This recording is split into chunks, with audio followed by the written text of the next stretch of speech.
Sit back and get ready to have the most fun you ever had with an electronic device.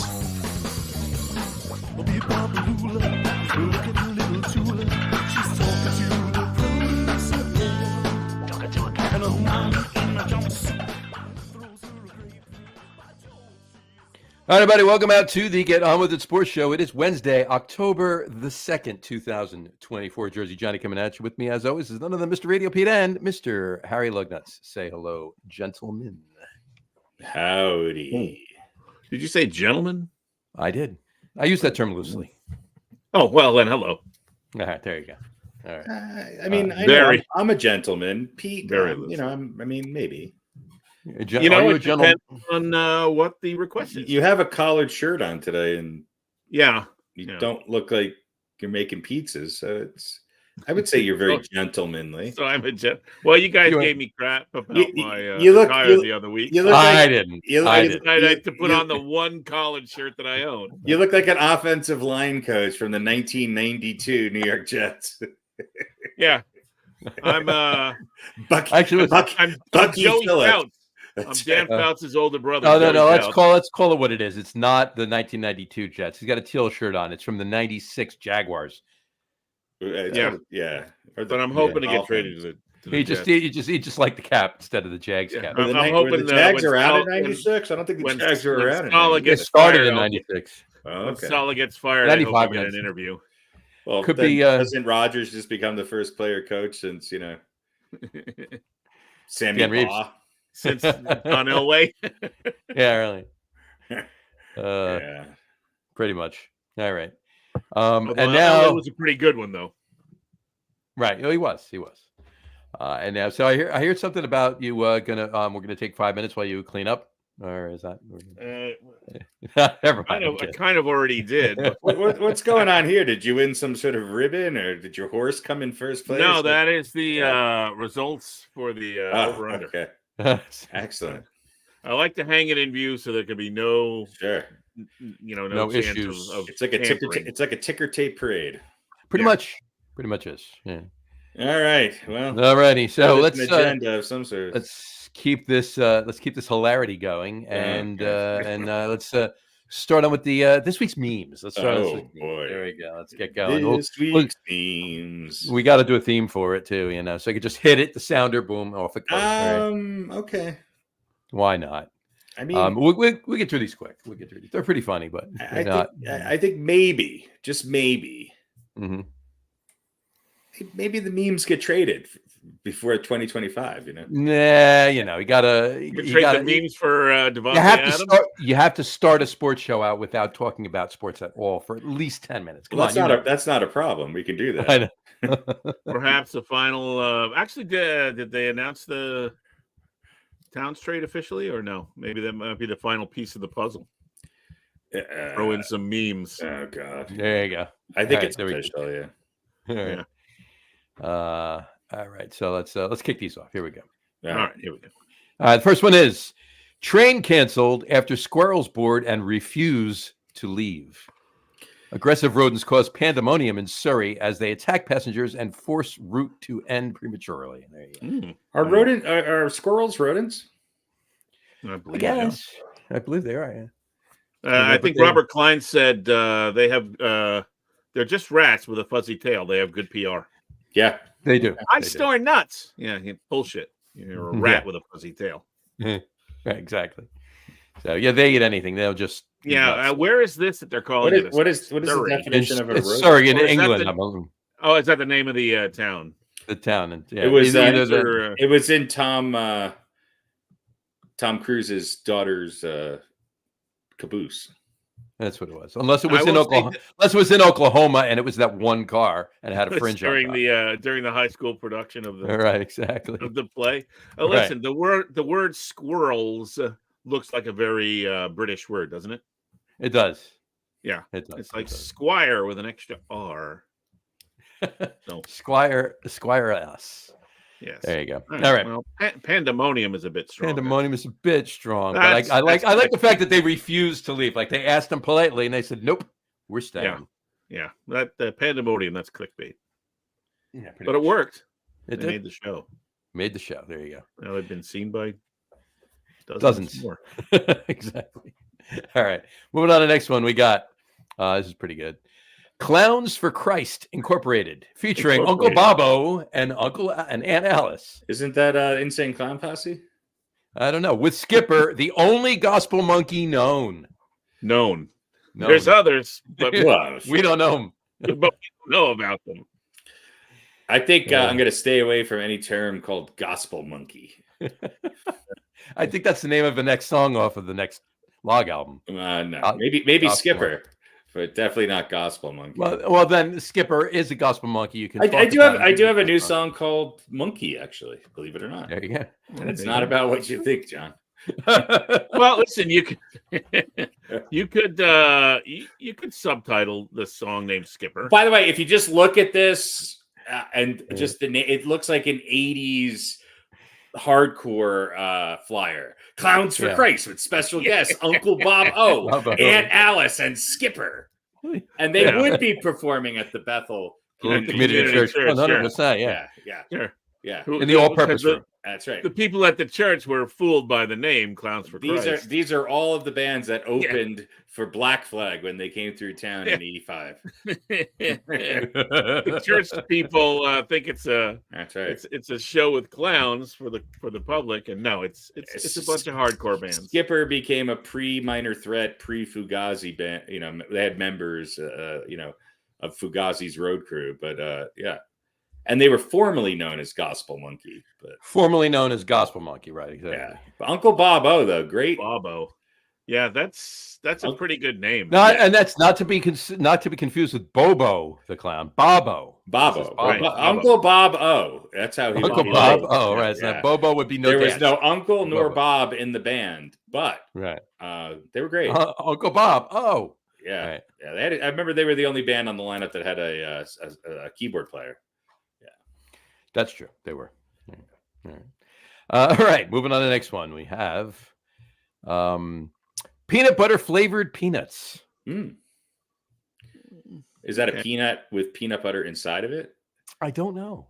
I don't know if they're. But how do you flavor a peanut? Well, you gotta hit it in just the right spot. Is that the correct? Or maybe this is one of those. If you treat the peanut right, it starts to butter. Maybe it's peanut flavored butter peanuts. Oh, I see. You're really one of those things where they read it. Peanut. You know what would be great is peanut butter flavored butter. Yes.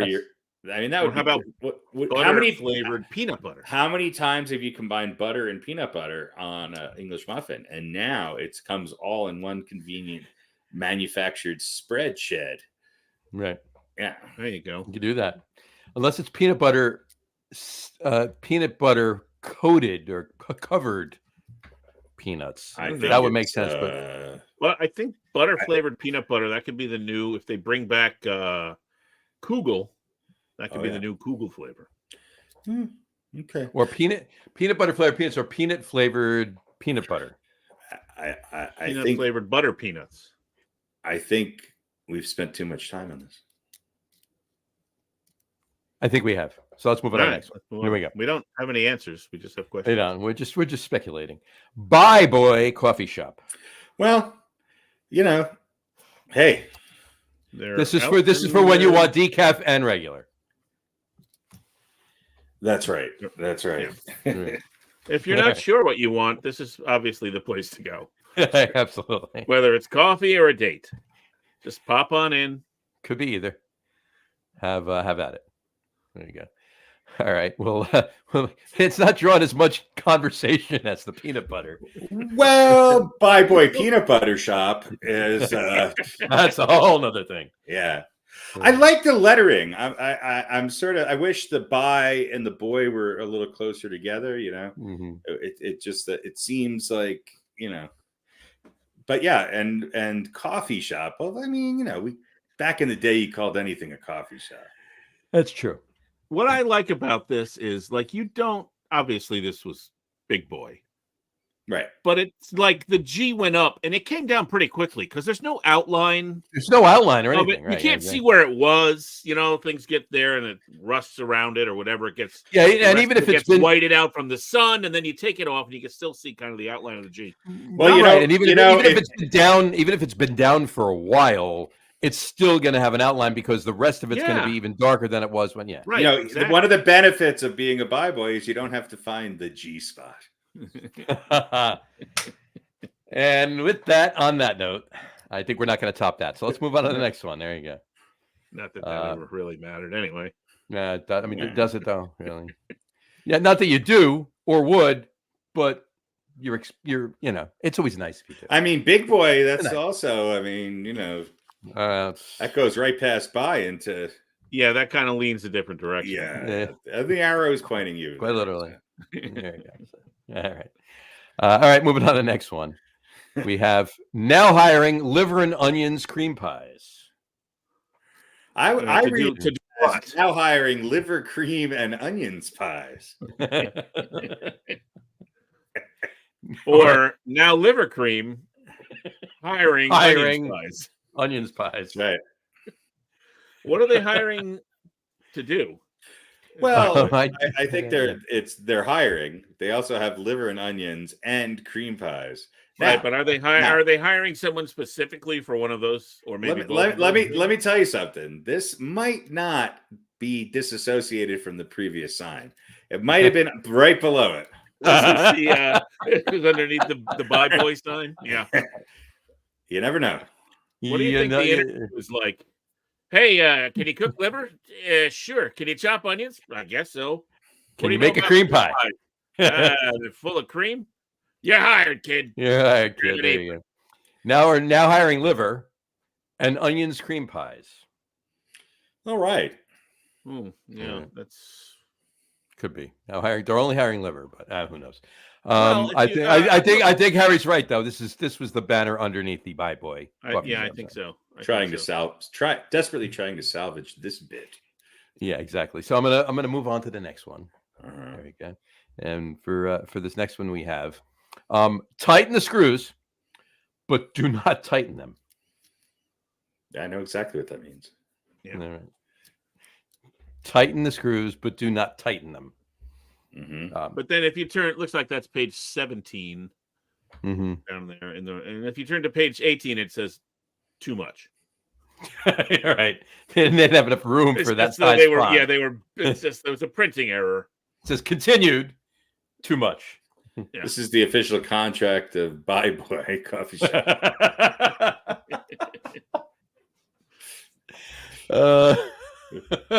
Exactly.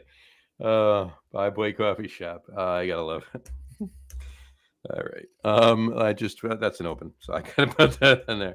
Yeah, we should maybe rename the show that. Bi Boy Coffee Shop. The Bi Boy Coffee Shop show. Our demographic will certainly. Well, maybe I don't know. Featuring Uncle Bob O and Aunt Alice. Yeah. I bet we. Well, I'm not gonna say bet, but we might get a bigger draw just from curiosity. Well, yeah. 100%. All right. There we go. All right, moving on to the next. Google Bi Boy Coffee Shop. You'll find out. Yeah. That's right. I'm moving on to the next. Unfortunately, just imagine the surprise. They'll be very disappointed when it's mostly talk about the Giants' offensive line. Exactly. But imagine the surprise of our regular viewers. As long as we talk about their tight ends, they were gonna watch this show or their wide receivers. Saw the flyer for Bi Boy Coffee Shop and they tuned in, and imagine their surprise and delight when they find out it's actually us. There you go. Yeah, again, tighten the screws, but do not tighten them. Do not tighten them. All right, moving on to the next one. High voltage employees only. Good luck. There's so few of them. Yeah. There's so few of them. No, the extension cords get really tangled up. Exactly.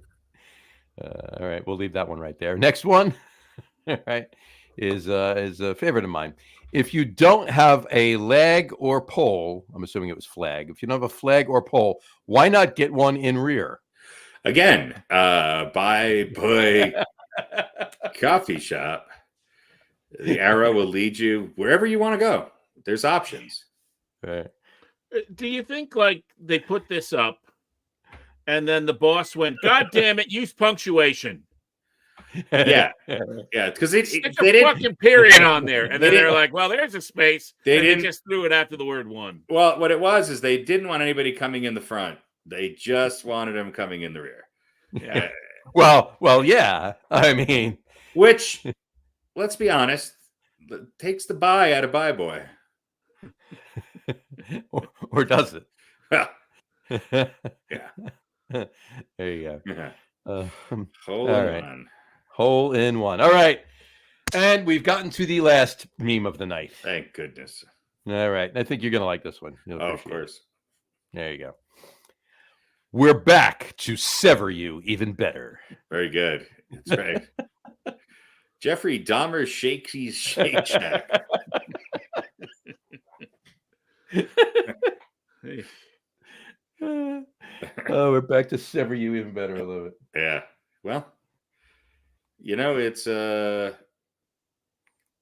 there's a reason they work in fast food. I think somebody just flipped the R and the I mean, yeah, it's most likely the case. But did the person putting it up do that, or did somebody just come along and somebody say, came "Watch along. this"? Or if somebody came along, how long did it take them to notice? All right. Yeah. You know who It came could- I mean, along? it could have been You know who came along? The Shaky. person that took this picture and posted it Yeah, on the internet. the person who switched the letters, took the picture, and then posted it. And 5 minutes later, they came out and fixed it. Right. But now it's forever immortalized as people who don't know how to spell who work at Shackies. Shakey's. Yeah, I know. I know. I was making a point. Shaky. I got you. Right, Point taken. Brought to you by Bye Boy Coffee. Hey, why not? Why not? My boy coffee in rear. What the hell? Bye boy coffee. Improve your chances by 78%. Bye Boy Coffee. We're I back. know To, what's in your life. we're back to sever you even better. All right. All right. Thank you That'll- very much. Those Good are job, the Ian. memes. All right. There you go. I thought they were good. All right. 17 and a half minutes in. All right. Well, All good right. night, folks. We'll be back in a couple We'll weeks. be back in a couple weeks with some more memes. Actually, we That's, do our, the meme that's show. our meme edition. I'm sure It's the right. meme edition. I'm sure right in the midst of. I see baseball's up. Are we actually going to start with the most interesting part of sports? We are going to start right now with baseball. So let's All talk righty. about Thank let's God. talk about what's going on. First of all, let's start with which are the American League or National League? Well, the American League, the better. Well, actually, league. hang on. Before The we better do that, league. before we Well, the start, Senior with League that, would be the National League, but Well, I that's know, but that's just because they're older. let me that's just usually do what a- senior means. but- Pete has something to say. let's just Yeah. do a quick recap because we're done with our down to the wire now, and then we can talk about things that are actually happening. Pete, why don't you wrap us up? Why Let's don't you give wrap us a this up. Why don't you give us a recap that would have been way better 2 or 3 days ago? No, it's all right because I think it well, still applies. scheduling. Well, and let's- all that. That's right.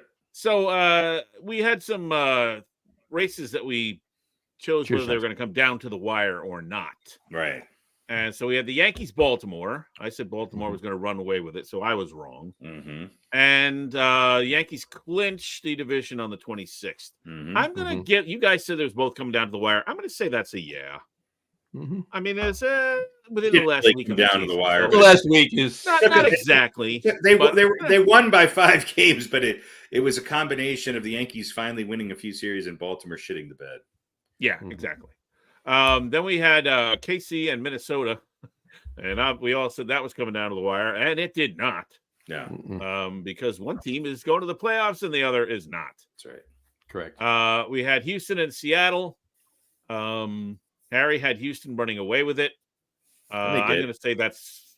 I'm going to True. say that's correct because they clinched on the 25th. I know it's only a day before the Yankees, but Seattle did a good job, but they didn't really make it close. So Johnny, you and I thought it was coming down to the wire. We were wrong. Mhm. We were all wrong on Seattle and Pittsburgh.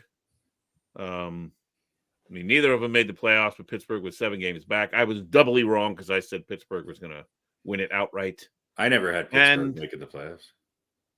Yeah, well, I was hoping they would catch a little lightning in Yeah, the bottle. you were wrong. No, I was doubly wrong. We were all Doubly wrong because it wrong. wasn't You're all close. wrong. You were doubly wrong, right? I was doubly wrong, yeah. And then Arizona, San Diego. Yeah, I gave that as a yes. San Diego clinched on the 27th. So that's really only a few days before. There you the end of go. the regular season. There you go. And Arizona was right in the thick of things, at least as far as the playoffs Yeah. go, until the last day. Interesting. So yeah, Harry was right about Houston. You guys were right about the Yankees in Baltimore, and we were all right about Arizona and San Diego. I was wrong. In fact, doubly wrong twice. All right. Yeah, I would say it's Yeah. Let's make sure we bring Doubly this wrong. back next year. Doubly wrong. Doubly wrong. Yeah. Doubly had- wrong. Well, I had one right, so 4 wrongs, 2 doubly wrongs. So that's 6 wrongs and 1 right. There you go. bad. Bad. That's terrible. Not bad at all. Not bad at all. But we'll No, definitely I'll- bring this back. All right, there we go. Okay, now Cool. commence baseball. Men's baseball. So start American League. with the American League. So start with the American League. There we go. So the 2 wild card series are done already for the American So League. baseball is turning into hockey. The Kansas regular City won season too? means fuck all. And here we go. Kansas City's done too. Yeah. Kansas City. No, Kansas City won. No, They're- Kansas City won. Yeah. Baltimore's Okay, done. so Houston is out and Baltimore's out. Baltimore was out first round last year, right? Yep. Yep. So they did not learn anything from that experience. Yeah. And the Yankees are going to play KC. And if Cleveland beats Detroit, then we might have an interesting ALCS. If Detroit wins somehow, then the Yankees are going to walk into the World Series. Because I don't. Well, see KC or Detroit- whoa. I don't see KC I or don't see Detroit giving them a Whoa, much no, definitely not true. Cup- Detroit couple of wins. pitching. Wait a minute, let me make is my prediction amazing. here. A couple of wins they'll get, but not much. So expect to see the Yankees in the World Series. Is the next round Unless- best of 7 or best of 5? 5. I think Yeah. Five. It's 3, 5, 7. So the shorter series Yeah. give the underdogs a chance. Mhm. Look, and it makes all of the histrionics of the wild card and much of the regular season worthless. Because now you've got the number 3 and 4 seeds out. I had Detroit winning the series. I had Kansas City winning the series only because Baltimore really stumbled into the postseason. I mean, the Yeah. Yankees gave them every opportunity to win the American League East, and they just would not win a game. And Detroit is hot. They're hot at the right time. They've got pitching. That's all they need. Houston scored what? 3 runs in 2 games. Something like that. I mean, come on. Something like that, yeah. And Kansas City is whatever they're in the playoffs, it's the same thing. They throw 12 pitchers at you. They get hit by the pitch 3 times and somebody bunt singles and then there's an error and they score a run and win. It's like small ball and 30 pitchers you've never heard of, but yet they win. And so I think San Diego is going to win that series with the Braves. I think they're a much better team. Again, a hot team going into it. And then we're seeing another hot team in the Mets. And they're up 3-1, by the way, in the bottom of the second against the Brewers. They are. I keep turning around and watching.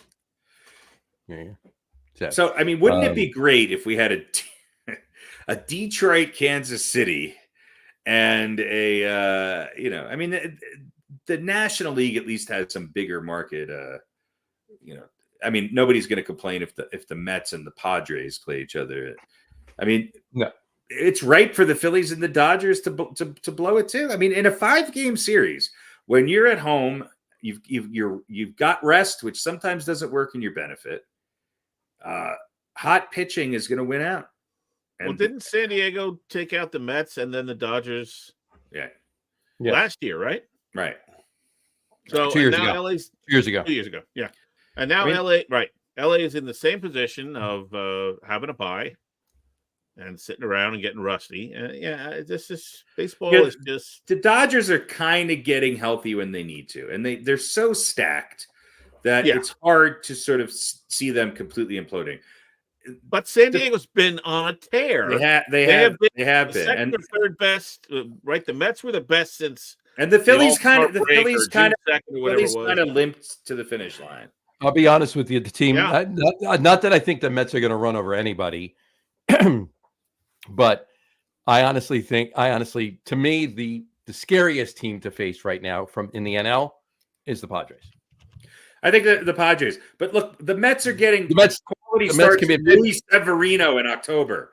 So something's going right. It's about Mhm. luck sometimes. Let's be honest about all this stuff. Well, let's look at this really quick because I pulled this up before and I wanted to say this. Where is there? Here it is.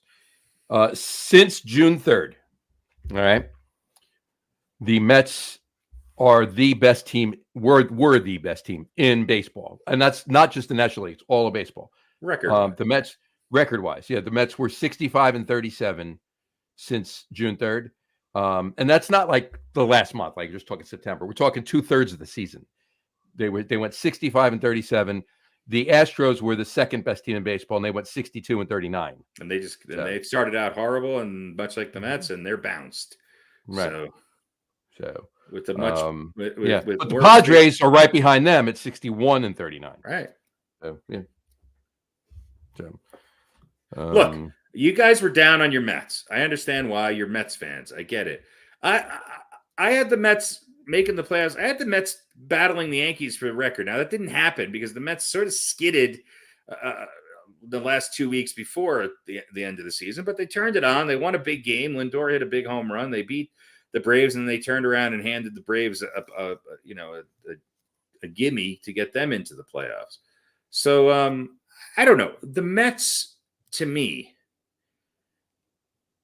again, I think it comes back to the fact that they have depth. Do they have? We could argue about Lindor. I know, whatever. He's not an MVP. Shut the fuck up. He's a good player. He's finally living up maybe to his contract. Okay, big home run the other day. One of the biggest home runs in New York in a long time. On that note too, he's the last month of the season MVP. Great, for certain. That's and I know fantastic. that's not the only time that he's been playing. But the Mets have just the right team where they have just enough people who are just above average and a depth in their pitching staff where they could win a 5-game series against a much better either Dodgers or Phillies team. I don't know who they play next if they get through past Milwaukee. So I would not be surprised if we saw the Mets in the World Series. I would be less surprised if the Mets made it to the World Series than the Yankees did. I just have no confidence in this Yankees team to win a playoff series with their pitching and their horrific middle of lineup. Horrific. Yep. And oh, by the way, but Clay Holmes is rested now. Juan Soto was hitting 305 and ended the season at 280 something. True. So not on fire. They're gonna, they're gonna pitch around Judge. You were talking about, you mentioned Francisco Lindor before. Jeff Passan yesterday, tweeted out, he says, cannot get over the utter nonchalance of Francisco Lindor's home run trot. This is referring to the big home run he hit against the Braves on Monday, right? In the first game. He says, the Mets were 2 outs from a crushing loss. Lindor hits a go-ahead 9th inning home run to send them to the postseason, and he runs around the bases like it's nothing. He said, boss move, he said. And he's loving it, he's saying. Yeah. So. Well, it's nice to maybe see somebody with a little bit of restraint. That's great. Mark Bavaro would be very proud. He would. Absolutely. Well, but I mean, that wasn't the end of the game. No, it wasn't the end of the game. So if you're a Mets player, like a Mets fan, you don't want to jinx it by anything, right? What's he gonna do? Leap around the bases? Yeah, they're also wearing minions goggles. You haven't won nothing yet. The Braves right after the second game. Exactly. More on that in a second. I'll talk about that. We got one comment here from Dave Scardino. Commented, "Let's go White Sox." Yeah, well, they're gonna. Yeah, we'll get them next year, Dave. They're certainly gonna have some picks in the draft. That's for sure. That's for sure. Absolutely. All right, but this just in, the Royals have signed Patrick Mahomes to a 1-month contract, guaranteeing them a victory in the next 2 series. Well, actually, they've signed a couple of NFL referees as umpires. You do know that Patrick Mahomes is a minority owner of the Royals. Yeah, and he also played baseball, and his father did. And all played. His father was a third-string backup. I wasn't going there. No, he was on the Mets staff. The joke was just about how the way to guarantee you win games is to be a Kansas City Chief. I'm aware of the joke. I was just pointing out the fact that he actually is a minority owner of the Royals. But I don't know. He might not consider himself a minority. Anyway. He owns a small amount of the team. I How's that? understand. I understand. I understand. All right. So, what do we think, Harry? What do you think? You think the Mets are going to take care of business in Milwaukee? I think the Mets win this series, whether they win tonight or not. They probably will. There's something about this Brewers team. Look, I think the Brewers, when it comes to the regular season, are one of the most consistent organizations in all of sports. They lose big name players. They lose their best players to injuries year in and year out. And somehow they have one of the best front offices in all of baseball. They put together an incredible team that seems to never be in doubt of winning that division. Yet when it comes to October, they can't seem to win. And look, they've lost their best closer. They lost their best starter. They lost their best player year after year after year, yet they just fill in the holes, much like the Astros, but with much less talent. And they seem to be able to win over and over again. That translates really well to the regular season. I would love to see the Brewers go deep into the playoffs. There's no team. I think the whole country would root for the Brewers if they made it to the World Series, right? They've never won the World Series. Am I correct? They've been in the World Series. They've been in the World Series. Yeah. They've never won. They've been in the World Series when Robin Yount, and Paul Molitor were playing for them. So, yeah, it would be fantastic. But who knows? They're playing a hot team. They got a bad draw in the first round. Maybe they take it to 3. I don't know. They better start scoring some runs. No, I'm good with them not. Yeah. So. And I think San Diego is a much better team than Atlanta. So I've got San Diego winning that series. Whether or not it's a sweep or not, who knows? But, that's true. There you go. All right. Cool. But I mean, Pete, do you have the Mets? Do you have the Mets winning the series? If we get a Detroit, Kansas City American League pennant, half the country's not. What an optimistic Met fan I am. I think they could very well win this series. Although I agree with Harry, it might not be tonight. I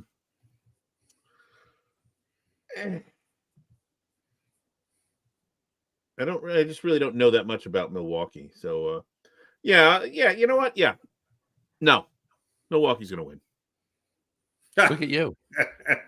Are you covering your bases? So you're either right. So you're either right or happy. Depends on which part of the clip you pull. No, you know what? I think the Mets are going to win, and then they'll lose to the Phillies. I don't think they're going to lose to the Phillies. I mean, they most likely should, because they will. The Phillies, but the Mets can. I had less confidence in the Mets beating the Brewers than I do about the Mets being able to beat the Phillies. No, they'll lose to the Phillies.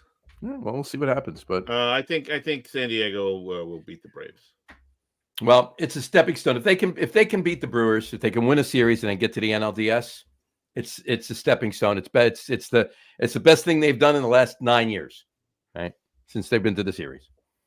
Well, yeah, winning a playoff series would be good. Right, exactly. That would be an improvement. That would be an improvement, of course. So do you, and how, of all of the teams still, vying for, that World Series spot, what do you for you? What would be the worst matchup?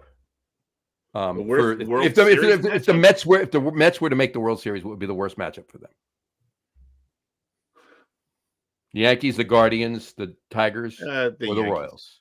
Really? Yankees. Yeah, I'm going to say the Royals, because I don't want to see another Mets Royals World Series. We just saw that 9 years ago. I don't want to see another Mets Yankees World Series. Yeah, it's been a while. It's been 24 years since that. So yeah, but we're down 0-1. And then law of averages has to say, but then if the Yankees win again, then we're down 0-2. Well, and then then it's over. Then unless we beat them twice, you know what I mean? If we never get even with them, then we. So you'd rather never play them, and then you got that going for you. Gotcha. All right. Well, yeah. Exactly. Only Mets fans can go from. I didn't say that. Brewers too. So when they do make the World Series, who would be their worst? I didn't say when. I said if. I said if. I definitely rewind the tape, Jimmy. I said if. I know. Anyway, all right.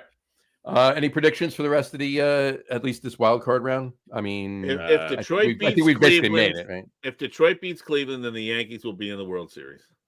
That is my prediction for that.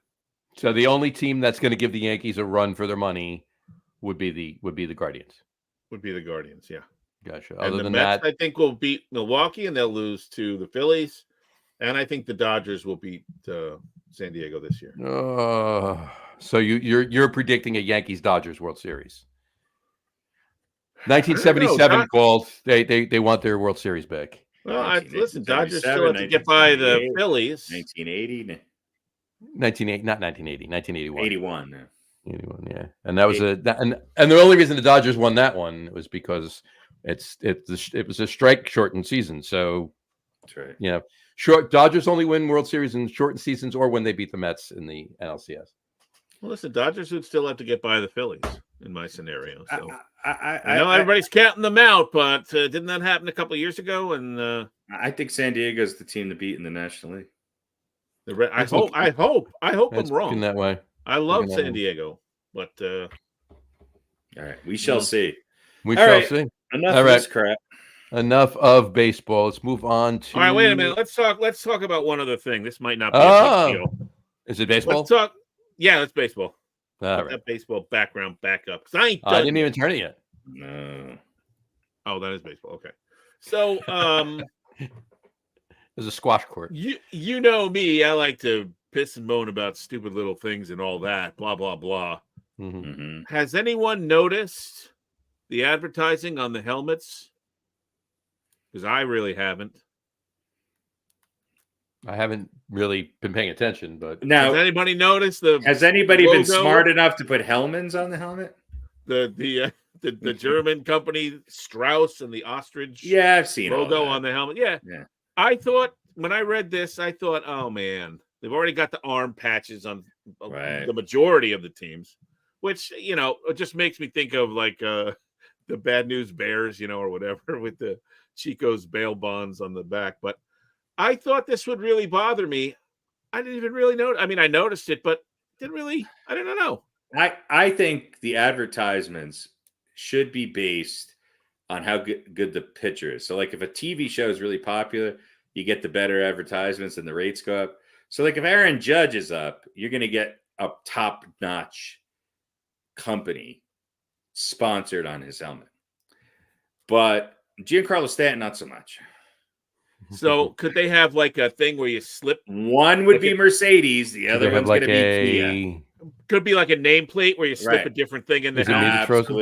Absolutely. So it's a little holder, and then you I'll put just sit here in case appropriate it is me that's advertiser frozen. in there.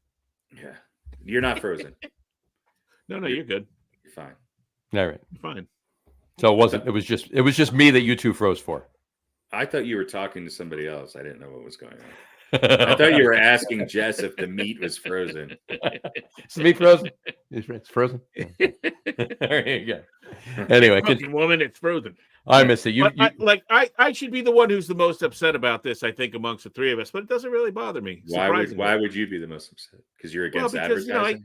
I hate stupid shit like that. And, the integrity of the game. Putting what are we? Who puts? What are we like? European soccer with the sponsor right across the chest. Lindor and a zoom on his helmet. There you go. That's right. Yeah. It doesn't really bother me. I honestly, I got to be honest with you. I didn't even notice it. I really didn't even notice it. I'm turning around there now. I'm noticing it now. There you go. Brewers, they got Strauss on their helmet. There you go. Yeah. So I feel like I should be more outraged about it. I think somebody's missing an opportunity for Hellmann's on the helmet. Helmets. Well, listen, 2027, the bidding is going to reopen. That's how long the contract is. So, right. So for the 2028, so long everyone's contract is with that particular helmet advertising. Major League Baseball's agreement is with this German company Strauss that runs through 2027. Okay, so Strauss is on every helmet. I believe so. Yeah. Okay, so that Zoom thing I just saw wasn't real. I don't know what it was or wasn't. I just pulled it up. I just looked at Lindor wearing on. I don't know. When will OnlyFans make it on a helmet? Well, at least. By the soon, way, I hope. I've started a new app called Lonely Fans. It's slightly different. It still has bathrobes, but it's sadder. It's just me watching reruns of the 1999 Yankees. The TV's not on either. It's just the camera's on you. That's it. Right. And your You can facial see- expressions and You everything. can see my old big box television with my VCR tape in it. Yeah. There you go. Yeah. Because you definitely recorded yourself watching the 99 Yankees. No. It's me watching a recording of it, but there's the camera. Oh. You can see both. I want It's the whole current day experience. you. Yes. But VCR tapes of 99. Yes. Gotcha. Yes. I mean, Lonely Fans were all about live. You can't have any. You can't be recorded. That's true. That is true. Fair enough. All right, last baseball thing. Uh-oh. Good news. The stupid All-Star uniforms. Bye-bye. Those really bothered you, didn't they? Well, they Does the All-Star game even matter anyway? It's better than any but other major All-Star game. It matters even less when you can't watch your guy from your team in your team's uniform playing. Okay. So in the Pro You know what I Bowl, mean? should everybody wear a different uniform? No, that's football. How about in the NBA All-Star game? But the Pro Bowl. Wait, the NBA All-Star game. Pro Bowl, everybody wears the same shirt. It's a different helmets they wear. Yeah, different helmets. So maybe we should mix it up. Maybe everybody should wear, Wear the shirt, but wear their own caps. I mean, that doesn't make any sense. No. No. I mean, they might wear all the same pants, but or one team might have one color pants, the other. But their shirt should be 18 legs and 2 leg holes. they're all going to wear one pair. Well, the way the uniforms were this season, they were ill-fitting anyway. There's 6 of extra. But I think they should have represent their team with their shirt on and cap on. And I think they should wear 3-piece suits. I really do. Only the coaches wear the uniform. That's it. The rest of them, we're gonna raid Pat Riley's wardrobe. Yeah, I think you have to play. It has to be like a softball game that broke out at the wedding reception. There you go. Yeah, the bride got cold feet and disappeared, so they're like, "Yeah, let's play a game." Yeah. But anyway, I think that's good news. I like to see all right. If all the teams are going to be represented, let them put on the uni. Fair enough. Not those horrible looking. Not that other crap. Yeah, which was just a marketing money grab anyway. Oh, of course. So, all right. That's all I got. Let's talk some football. All right. It is. We're heading into week 5, and this season is officially called Opposite George. George. You know what? Let's do a little recap before we get into that. Because as you know, we have our lifespan competition going on. Which quarterback is going to get benched? Oh, yes. Not for injury reasons. For sucking. And we have Jacoby Brissett against Sam Bradford-Darnold, both still in. Caleb Williams against Jaden Daniels, both still in. Sam Darnold is lighting up the league. I know.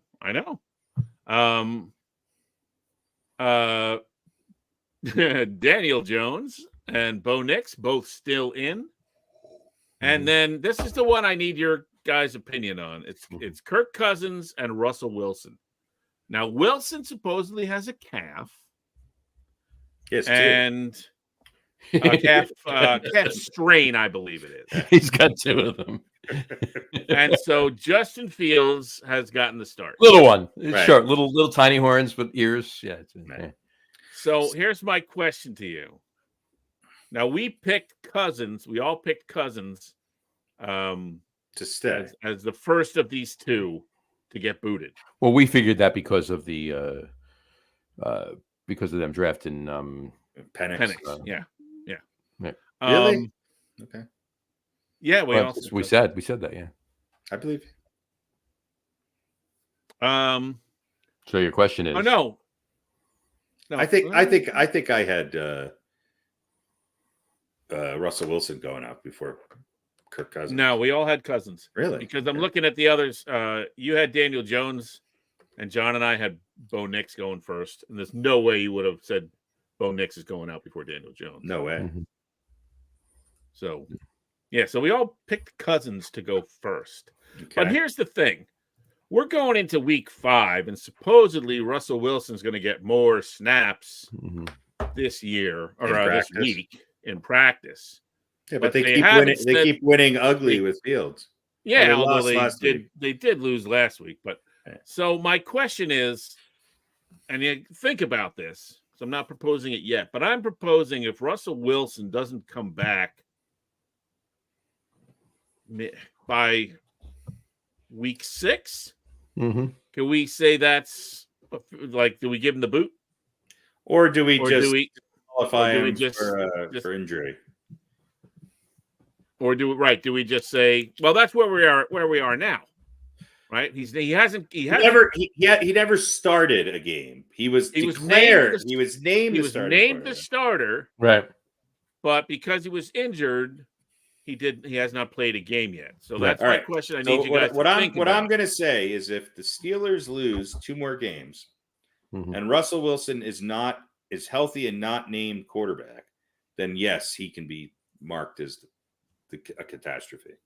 All right, because what I was going to propose is, if they lose this week and he doesn't come back for week 6 because he's this close, then I think we should say, yeah, he's not playing because he's hurt. He's not playing because they want Justin Fields to keep going. Okay. Is that all right with you, John? If he doesn't come back by week 6? I agree. Week 6 by next week. Not this week, next week. If he's not back by week 6. Then we say, sorry, you lost your job. Not to injury. Yeah. I mean, you're not in because they're saying you're still injured, but we're agreed. Calling it different. All right. Agreed. Other than that, everybody else is the same. Nobody's out yet. Nobody's out yet. There you go. Except for Bryce Young, but he wasn't in the pool. Right, he wasn't. And on that note, like you said, Sam Bradford Darnold, as Pete calls him, Sam Darnold, 4-0 with the Vikings. And I wonder who they're playing this week. And who are they playing this week? I don't know. And the Chiefs are 4-0, and the refs are 4-0. I mean, the Chiefs are 4-0. The Chiefs are 2-2. The refs are 4-0. I think the Chiefs are 1-3, to be clear. Yeah, 1-3, I think. Yeah. But in any event, and there's only one winless team left in the league, and that would be the lowly Jags. What's up with them? Bad coaching, just. I think their coach won a Super Bowl against Tom Brady and Bill Belichick. Yeah, well, whatever. So did the Giants twice. Yeah, I'm going to go out on a limb and say that Tom Coughlin is a better coach than whatchamacallit, than Visor. Yeah, what's his face? Yeah, what's his face? Doug Peterson. Thank you. Yeah. And Eli's incrementally better than Taylor. Travis Swift. Travis Tritt. Whatever the hell his name is. What's the girl that quarterbacks for the Jags? With the long hair? Trevor Lawrence. It's Edie Falco and what's his name? Love Child. There you go. Trevor Lawrence has been a bit of a bust, but yeah. There you go. Well, he really has. Yeah. And Dave Scardino just commented, Peterson is ruining Lawrence. Yeah, I think Lawrence was overhyped coming into the league. Let's face it. Let's face it. A lot are. And, a lot of quarterbacks that are taken in the draft are. I mean, right now, Trevor Lawrence is the only quarterback still playing for his team that he was drafted for out of that draft. Other than C.J. Stroud and Joe Burrow. There's very few quarterbacks who are put into the mill right out of college who are having success out of the gate. It's just not, you could say Jaden Daniels is having some success. Yes, he is, but he's not lighting it up like Joe Montana. Joe Montana didn't even come in right. Neither did Tom Brady. It's just it's really hard to adjust to the speed and the schemes that between college and the NFL. Now, there are some people that can do it. Don't get me wrong, but look, and now what we're seeing is because nobody plays at all in the preseason. It's taken veterans 2 or 3 games to catch up. Yeah, September is basically a wash of a month. Yeah, it's basically let's dig ourselves a hole and see if we can get out of it. Right. So, and Scardino Dave Scardino has one other comment. This has been his rallying cry for the last few weeks now. As everybody knows, he's been commenting for a while, and we talk about this on the show that Dave is a huge Cowboys fan. This is been his rallying cry for several weeks now. And fuck Jerry Jones. There you go. Yeah. Jerry Jones did a lot of people saying what a lot of Mm-hmm. he signed 2 guys to give him a lot of money and doesn't have a lot of. The Dallas has always been a team that had when they're successful, they've had a great offensive line and a great running back. Now, occasionally they pair that up with a exceptional tight end and a decent quarterback and a couple wide receivers. Okay, but the baseline has always been they've played good defense, especially on the front 7, and they've always had an exceptional offensive line and a running game. They don't have either of those this year. They've got a good quarterback, some would argue maybe overpaid. They don't have a running game anymore. And, they're going to have to pay the piper with the contracts that they've agreed to. Yeah. And by the way, folks, Micah Parsons is not Lawrence Taylor. No, he's not. Even though some people did say that, especially some people that were sticking it to the Giants when they didn't draft him. But no, Still think the Giants should have drafted him. But yeah, I do agree. I agree with that. But I'm not unhappy with the Giants defense. The Mets are winning, John. Don't worry about it. Stop looking. I know. I'm back. just looking at this bat now. It's very distracting. Nobody's going to watch you looking over your shoulder like you're, I was just looking at that at bat. Like it's shower time at a federal penitentiary. Hey, what are you doing? What are you doing there? So, anyway, on that note, we were talking about things. We're talking about the Cowboys and the Giants, for that matter. It's the NFC East. You guys see who's in first place in the NFC East? The Commodores. That was the Commodores are in first place in the NFC East. And I do have one other thing I want to screenshot I took while I was watching a show the other day. Me and my Good Morning Football. Highest completion percentage in any 4-game span since 1950, minimum 100 pass attempts. Let me say it again. Highest completion percentage in any 4-game span since 1950. So for the last 75 years. Wow. Minimum 100 pass attempts. Minimum 100. Since when? 1950? 1950, yeah. Since minimum 75 passes since 1963. Any 4 games that begin and end in an odd week. Oh, wait. You pain in the ass. Anyway. All right. So highest completion percentage in any 4-game span. We've got it. All right. In 5th place, Kurt Warner, 2001 to 2002. He went 98 for 124, and it was a 79% completion percentage. Okay, next. And was that the same season? No, from one season into the next. Nah. For any 4-game span. Yeah, okay? This is a completely made up stat that somebody that John is attracted to. Like, nerd in a back room sitting in his it's the only one. Hold on. It's the only one that covers 2 seasons. All right. The others don't. So stop. Okay. And Kurt Warner's in the Hall of Fame. Excellent. All right. Kurt Warner. In 4th place. He want his kids to play football. In 4th place is Tom Brady. That guy's pretty good. In 2007, in the season they went undefeated, but lost in the Super Bowl, I hear. Except for the Super Bowl. Right. Not quite undefeated. He went 95 for 120, and that was a 79.2% completion percentage in those 4 games. All right. Pretty good. We can all agree he's going to the Hall of Fame.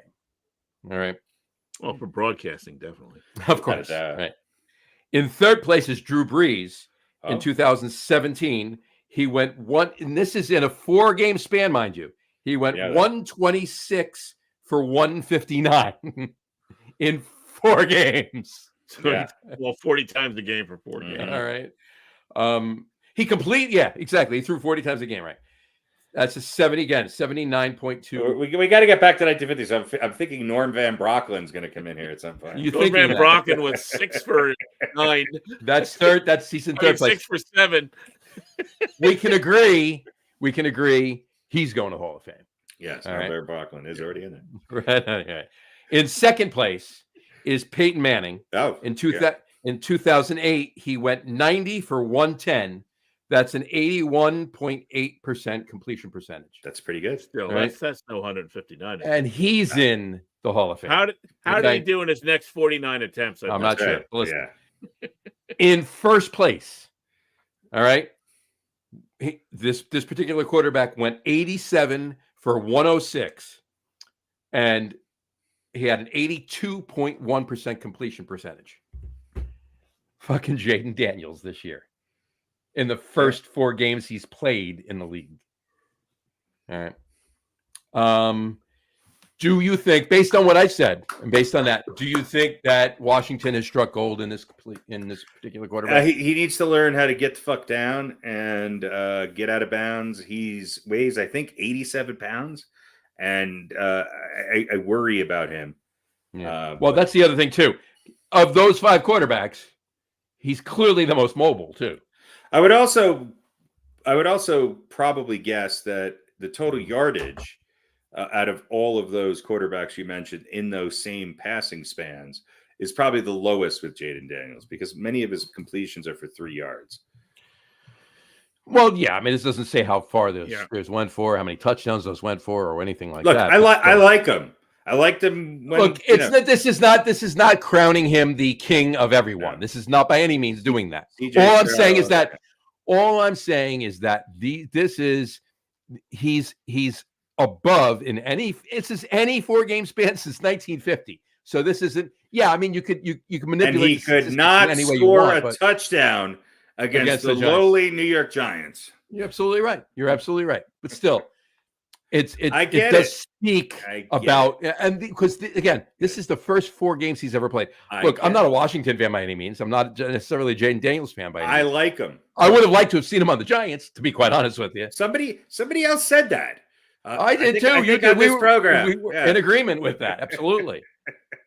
But unless the Giants gave away the farm, there was no way in hell they were getting him. So, let's hope this doesn't end up being like the thing they talk about for his career. Like, let's hope this isn't the highlight of his career. Because I remember another Washington quarterback who showed a lot of promise, and then they let him get the shit beat out of him and broke his knee up a couple of times. Right. Mm-hmm. And he retired early, and now he's a pretty decent studio guy. Sure, that's but RG3. Jaden Daniels is RG3. Maybe a little better. But Griffin was good until he got hurt, and then got hurt again.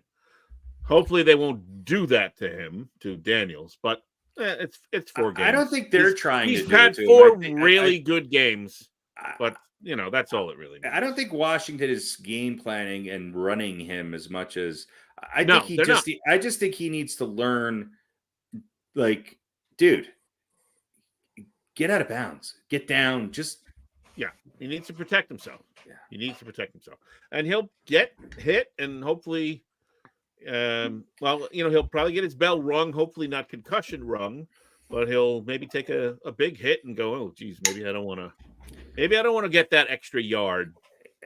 But here's what I will tell you: hopefully, he won't get hurt learning that lesson. And he's a big part of this because he does have a lot of rushing yards. But Washington, one of the things that Washington has really improved on is they have a good offensive line and they're running the ball. So when you're able to run the ball, it's a lot easier to pass the ball off of play action, which they're doing a lot of with him. So kudos to the offensive coordinator and to the coaching staff of the Commodores, because I think Washington could be a team that gets progressively better as the year goes on. Look, I don't think anybody saw anybody other than the Eagles winning the NFC East. I don't think that's true anymore. I really don't. And I'll be honest with you. If the Eagles don't make a hard shift within the next 2 to 3 weeks, I think you're going to see the first in-season firing of a head coach. And yeah, the Commanders have nothing to had nothing to lose coming into this season. Nobody expected anything of them. And that's a great mindset to be in sometimes, because you just go out and you play and you don't worry about it. And, hopefully they put together a couple of more wins. It doesn't start to get into their head, but I agree with what you said about the Eagles, that there probably should be our first in-season firing. I'm not sure it's going to happen, though. Yeah, I'm not sure it is. Because of the ownership can become. I think this is a race. Obstinately loyal, but. Look, I don't, and I've talked to a bunch of people about this, and as far as coaches you're talking about go, I don't think Dable's going anywhere. I think Dable. Did you see that reel that I put up? Yeah. In our group with Colin Cowherd, what he was saying about the Giants, right? I tend to agree with what he's saying there. Yeah. All right. So I don't. I'm not saying Dable is the second coming of Bill Parcells, or for that matter, even Tom Coughlin. But my point is, he's a decent coach. The right quarterback's not there. You take this exact Giants team and you put Josh Allen in it. Not to say that they're going to go draft Josh Allen or get Josh Allen or whatever, but you put Josh Allen on this team, and they're winning games. They're probably, of the games they played, they're at least 3-1 right now. They win the Washington game and they win the Dallas game. All right. If Buffalo doesn't win a Super Bowl, then you trade Malik Neighbors and they'll get Josh Allen. Well, no, here's my take on Dable. Okay, Malik Neighbors and a third rounder for Josh Allen. Yeah. I'm going somewhere with this. We'll circle back, but go ahead. What's your take on Dable? So here's my take on Dable. He was great as an offensive coordinator when he had Josh Allen, a pretty decent offensive line, and a bunch of weapons. Okay. He also took over somebody else's scheme there, and I'm not sure how much he was the architect of that offense. What I do see with the Giants, especially with him now basically being the play caller, he's conservative. Is I see, but is he conservative because of he has to call plays that Jones can handle? Yes. Or is he conservative? I think it's more that than coaching afraid. I really do. It's also he's stuck in his scheme. And even going back to last year when they had Barkley and the ability, it seems so predictable. There's none of the intricacies of the passing game that he had in Buffalo. There's none of the teams that play the Giants can load up because they know what's coming. There's no mystery with this Giants offense. And you take no mystery, and I say a little bit of lack of creativity, and you put in a quarterback that takes way too long to get rid of the ball, okay, with an offensive line that is still mediocre at best, and really one receiver that's still doing great, even though you could probably triple team him and not give up anything on the defensive side of the ball. Right. Agreed. Now, how long till Malik Neighbors goes nutso and demands a trade out of New York? We'll see. It depends on what happens with Jones. All right. It depends on what happens with Jones. He's a rookie. He's not. I don't see this kid demanding a trade halfway through his rookie year. No. That's not going to happen, right? So if they play this Jones card and continue to do it for years on end, which I think they'd be stupid to, and I don't think is going to happen. Daniel Jones is done unless he all of a sudden has an epiphany and becomes an incredible friggin' quarterback, which we all know is not going to happen, right? If the Giants continue the way that they're continuing, okay, Dable needs to, if he wants to save his job, he needs to grow a pair and bench Daniel Jones. Right. No, he and does. Then the Giants, I think, okay, and I don't know what the free agent market is, but I think the Giants need to go out there and find themselves a veteran quarterback. Now, maybe it's a veteran quarterback that struggled younger in their career. Maybe they're just coming out of their rookie contract. You can get them on the cheap. Who am I thinking of? We all know. If it's a Baker Mayfield or a Sam Darnold or somebody along these lines who given a second chance, can win. Can Well, yeah, win I you mean- some games. I Well, don't. yeah, JJ McCarthy comes back to Minnesota next year. No matter what Sam Darnold is this year, it's JJ McCarthy's team. So, Right. you know, they'd be stupid not to trade him. But hey, you know what? Whatever happens, there happens. My point being is that I hope, for the sake of the Giants organization, that the Daniel Jones era comes to an end before the end of the season. before the end of the season, and it sets the table for next season. Yeah, And I look, agree. they've And got neighbors, they've got some weapons. The Giants have always done well at finding wide receiver talent. Now, this time they found it at the top of the draft. So you got 2 years, maybe 3, to take advantage of neighbors. And then he's going to demand way too much money, and he's going to be gone. Look, So, here's where I'm going with that. Here's where I was going with the whole coaching thing. All right, I don't think Dable's going anywhere. All right, so take him out of the equation. This year is becoming a race between the Cowboys and the Eagles to see who's going to fire their coach first and hire Bill Belichick, or at least try to hire Bill Belichick. but wouldn't it be such a great story if Bill Belichick came back and finished his career as the head coach of the New York Giants? I just don't think, barring a major ridiculous collapse where it's handwriting on the wall that Dable has to go, and Shane for that matter, because Shane would have to go too because Belichick wants. But what's horrible? What if the Giants go 5-12? Is that not grounds for firing? It depends on how they go 5-12. So if they go 5-12, they haven't slowly and boringly. They haven't gotten any better over the last 2 years, right? No. If they go 5-12, with a lot of field goals and a lot of better. punts, and they don't have Graham Gano, right? Remember, they made the playoffs. They went. So how are they going to win anything? You got to give Dable another chance. His best player is not here. His offensive, his highest offensive output, Right. gone. That's All right. All right. Enough on this. Enough self-deprecating New York Giants. Exactly. So, all right. So the Jets. Pete, what did the Jets do this weekend? Jets very, very narrowly lost to the Denver Broncos. Boy, both teams wanted to lose that game. Well, here's my question. Let me ask you this, Harry. Yeah. Is that more of a sign of Denver playing some really good defense? Denver's defense is good. The Jets. It's pretty good. Denver's right? defense is good. They've been consistently good all year. They were pretty good at times last year. They just lost their best defensive player, unfortunately. But there's something there with Denver's defense. And I think they frustrated the Jets. Now, the Jets had a chance. The Jets at the end of the game, the Broncos missed the field goal they should have made. And again, the under 2 minutes is like 2 a.m. at the bar. It just gets a lot easier to score. The 2-minute warning is like 2 a.m. It's just, for whatever reason, everybody's chances to score goes up exponentially. The Jets had that game won. The Broncos handed it to them, and the Jets blew it. The Jets did not look great. No, too many mistakes. Too many mistakes. Too many mental mistakes. Too many penalties. And what the fuck are you doing a hard count when you're on the goal line?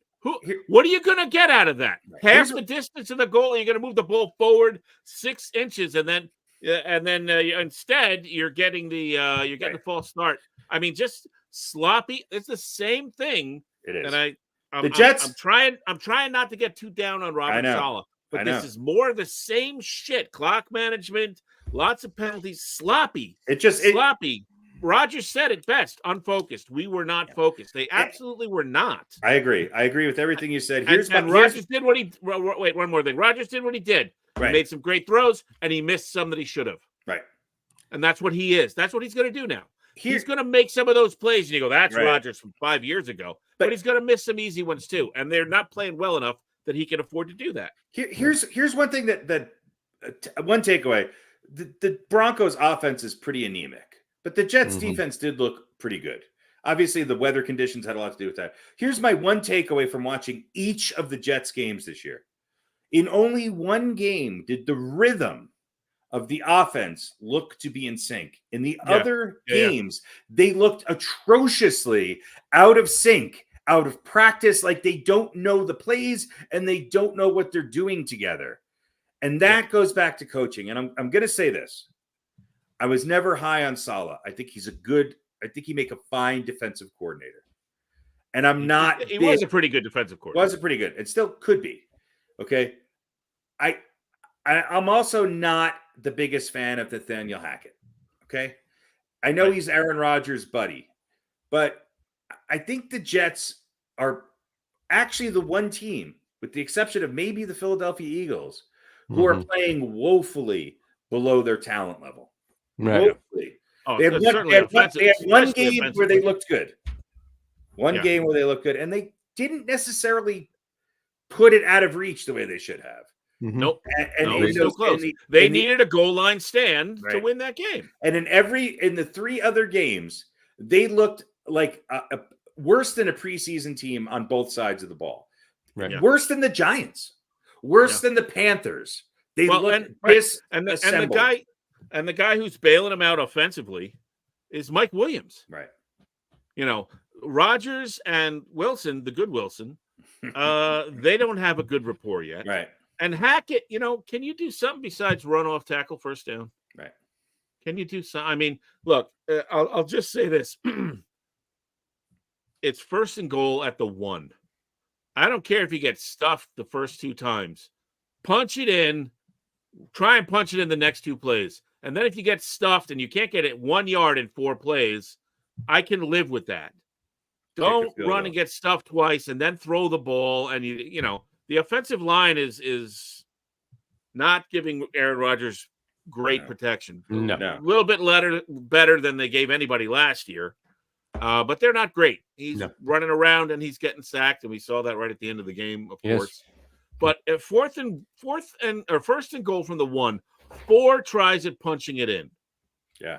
Look, the Jets, and enough with the hard count. And even if you get that penalty, okay, then you kick the. That's on the O-line. That's not on Rodgers. Here's the thing. But it's on the coach, right, for not going for it on 3rd down. 1 fucking yard. You shouldn't need 4 tricks. plays. You got to be able to get 1 yard. Win the line of scrimmage and get it in there. Yeah, the Jets have played one good team. The Jets have played one good team, and they got decimated by them. Yeah, they snuck past the Titans.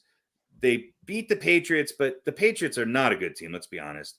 And they lost to the Broncos in a game at home. They have a good defense. They have a good defense, but they are not a good team. They have the Vikings, Bills, Steelers, Patriots, and Texans. They could very easily lose 3 out of those next 4 games. 5 games. 4 out of those next 5 games. They got the Cardinals, so maybe they win that. Maybe they beat the Colts, but then they got to play the Seahawks. All right, they're getting a break with the Dolphins this year and the Jaguars. They have to win the games that they are going to be heavily favored in. Twice with the Dolphins, they should once with the Jaguars, once with a decimated Rams team. They need to win those games. Cardinals, because if not, I don't think they're making the playoffs. Right, because if they can do that, win the games they're supposed to, and they're going to lose one of those somewhere along the way. Right, it's just inevitable. But the Jets typically, over the course of the season, they win 1 or 2 that they're not supposed to win. Right. Well, as long as it's not week 17 against the Bills, which they almost never win, but they might beat a week 16 when the Bills are already locked into the playoffs and the Jets are, they win 1 or 2 of those games that you go, oh, how did they pull that shit off? But they also lose one that they should win. But I think you're right. I don't think they can afford to lose that game that they should win this season. I'll tell you what. Unless some magic happens over the next 3 weeks and they somehow come together. They need to win those 5 or 6 games that they need to win. And then they need to win 1 or 2 that they shouldn't win. I'll tell you what. They need to go into Minnesota and make a statement. If they don't win, fine. But if they get blown out by Minnesota and then have to come back and play Buffalo on the road. No, they're at home against the Bills. I'm sorry. They're at home against the Vikings and they're at home against the Bills. That helps them a little bit. But they Jets need to win one of these next 2. They need to win one of these next 2. They can't go 2-4. No, they can't. And they could, but they can't. Yeah. By the way, didn't I say the Giants were going to beat Cleveland? Yes. You did. Yeah, I got lucky with that. You did. I just got credit for it. I got one other question for you on the Jets. Is Devontae Adams going to be wearing green and white? Why would he want to? Because of Aaron Rodgers. Because he loves Aaron Rodgers. But yeah, okay, that's fine. All right, because look, who have we gotten because of Aaron Rodgers? We've gotten Alan Lazard, which is great, but he's 98 years old. Mm-hmm. Yeah. Randall Cobb last And year. We got Nathaniel Hawkins. Hackett. Hawkins. Hawkins Hackett. I might say it's just, you can tell if I like a guy by whether I call him by the right Well, name. it's real name or not. Yeah. Yeah. So Randall Cobb last year. And we got Randall Cobb last year, who, whatever, he caught a pass or two. Yeah, he caught a couple of passes. He was good on the ESPN show. Yeah, right. But Devontae Adams, he might be the guy that can make a difference. But it's not just about another weapon. They can't look. If they get him though, they can't double here. They can't double team Devontae Adams and Garrett Wilson. I think Devontae Adams, unfortunately, is going to go to the Kansas City Chiefs. They just lost Rice. I don't think that's going to happen. It's the same division. I don't think he might also go to. He might also go to the Raiders. He loves Derek Carr. Not the Raiders. The Saints. He's on the Raiders. Yeah, no, he's on the Raiders. Right, but he went to the Raiders in part because of Derek Carr. So he might go to the Saints. Right. And Saints are right in the mix this year. Don't sleep on him they're more in the mix than the Jets are. Don't sleep on him going to Washington either. Oh, they're exactly the same as the Jets, and they've lost. And they've lost 2 in a row. Right, but I think they're a better team than the Jets. Yeah. They're playing. I don't know. I thought that week 1 and 2. Last 2 weeks, not so sure. Yeah, that's true. They haven't looked so good. All right. Look, my take on the NFL real quick is just who the fuck knows? Other than Chiefs are going to Chiefs are going to win.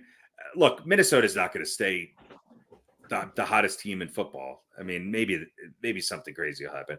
The Steelers are maybe the worst 3-1 team I've ever seen. Okay, the Bengals are the worst or the best 1-3 team I've ever seen. I'm not convinced Houston's any better than they were last year. This is just parity and an upside down cake all over. Who knows? Who the hell knows? Yeah, agreed. No one knows. One quick mention for Monday night's games. Jared Goff, 18 of 18, 100% passing percentage. Jared Goff looked good. Yeah. He said it to the game too. He's like, he was trying to remember. He knew he was close, but he had one pass that he threw out of bounds, but there was a pass interference call and the play got nullified. He's like, does that count? But he didn't really realize it until after the game was over.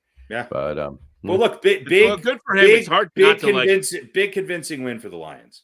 Convincing win for the Lions. Yeah, their defense was a little more suspect, but boy, you cannot count out that offense. And who did they beat?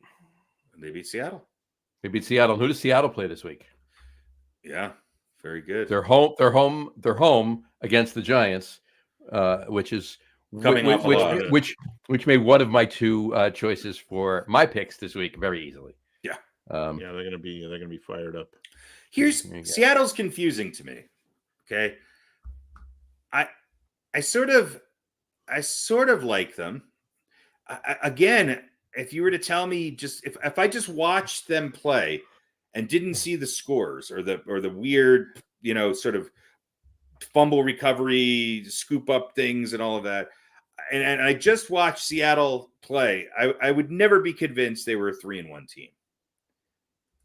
They have some, they got Metcalf, they got Walker, looked pretty good playing. Geno Smith, what did he pass for almost 400 yards, right? Yep. Threw the ball like 60 times. I mean, okay. They were behind. I get it. Sometimes but I can't believe I'm going to say this. I would not be surprised if the Giants kept this game close. It wouldn't surprise me if the Giants keep every game close, and that's just a testament to the defense, depending on who they play, of course. And the only team I would have said that I know they have coming up this year that might not have been a factor would be the Eagles. But even them right now, I think they can keep it close. Depending on what your definition of close is, right? Like that.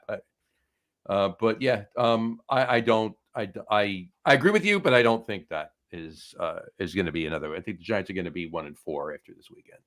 So, Yeah, Seattle is they don't seem like an overpowering team. Well, They just they seem like they they're going to need be to, there. They're pretty right. good. They need to win now before San Francisco gets healthy. Yeah. If they continue to win, San Francisco might be fighting for a wild card spot. It might not get in unless they get healthy a lot quicker than we think they will. right. Which Agreed. would change the. Imagine an NFC playoff scenario where both the 49ers and the Eagles are not in the playoffs. I can't see that. I can't see that. Like, it's possible this year, obviously, but I can't see that. Well, that's, I think if the powers that be really want to see Kansas City, Well, that's in the AFC, but I mean, right? But I'm saying you Win get the rid of a Super couple Bowl. of- get right. Yeah, that's what I was going to say. They want Get to rid of see a couple win. of teams that can beat them, right? Exactly. Yeah, get rid of a couple of the better teams. Absolutely. So maybe have a Kansas City Vikings Super Bowl. go And Sam Darnold. right, and then something new will happen no matter who wins that game. Either there's a three-peat or the Vikings will finally win a Super Bowl. So Yeah, that's right. we'll talk about that in February. All right, you want to do a little picks? I think we should. I think we definitely should. The 2024 Get On With It Podcast Fantasy Football League. All right. Throw up the picture there, if you would, Johnny. I'm going to do that right It's as been we a speak. very interesting 2 weeks here. Has been. As we, by the way, there is absolutely no skill required for any of this. This is basically slot machines. now you're picking games. You're picking winners, just picking like you winners. used to do before. Only there's a little wrinkle. I could pick a lot of winners. I just I'm Look, I'm limited to the teams I was.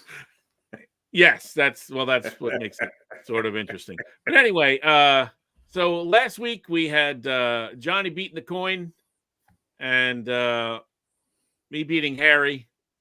Wait, you And beat so me? Harry, last week. Oh, okay. So Harry was undefeated heading into this past week. 2 weeks ago, week 2 weeks. 4. But Harry went up against the coin and gave the coin his second beating in a row, a 5-3 win. So Harry Lug Nutz is now 1-3. And Jersey Johnny got 4 of his teams out of the 6 won, and 0 of my teams won. I got shut out. So Well, I've at least crawled. I think I've doubled. You have crawled back, because if you look at the I doubled my win total. Yeah, if you look at the points total, me, Johnny, and the coin with 13, and again, you're in second place with 10. So you always So we are, sugarcoat things. Sugarcoated, right? Exactly. hey, second place is second place. Well, This week, Johnny's going against the coin, and Harry, you and I are butting heads.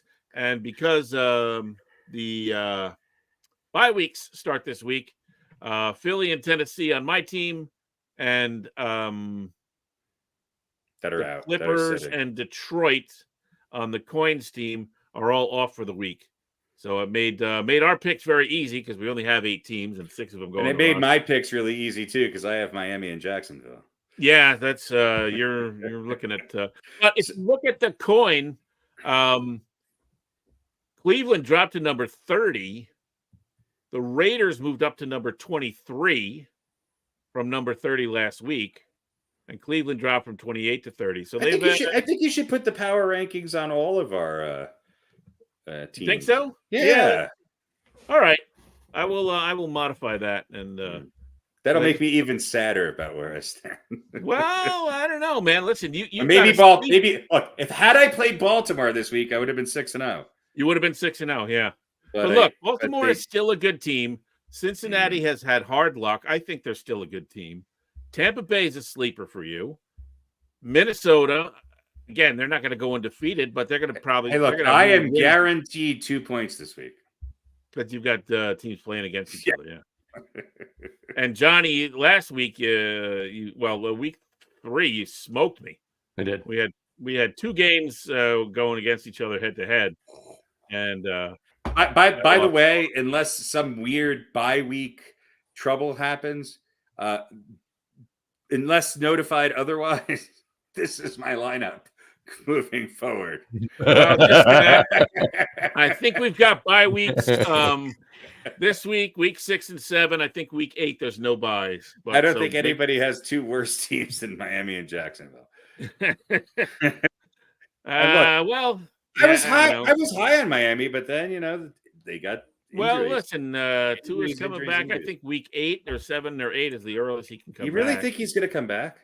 I don't. I think he should retire, to be honest with you. I really do. Yeah, I think he should too. I'm not sure Miami's going to let him, but they probably will. I don't know. If they lose the next 3 games and they're out of it, then why bother bringing him back? By the way, I found a quarterback worse than Daniel Jones. It's Huntley.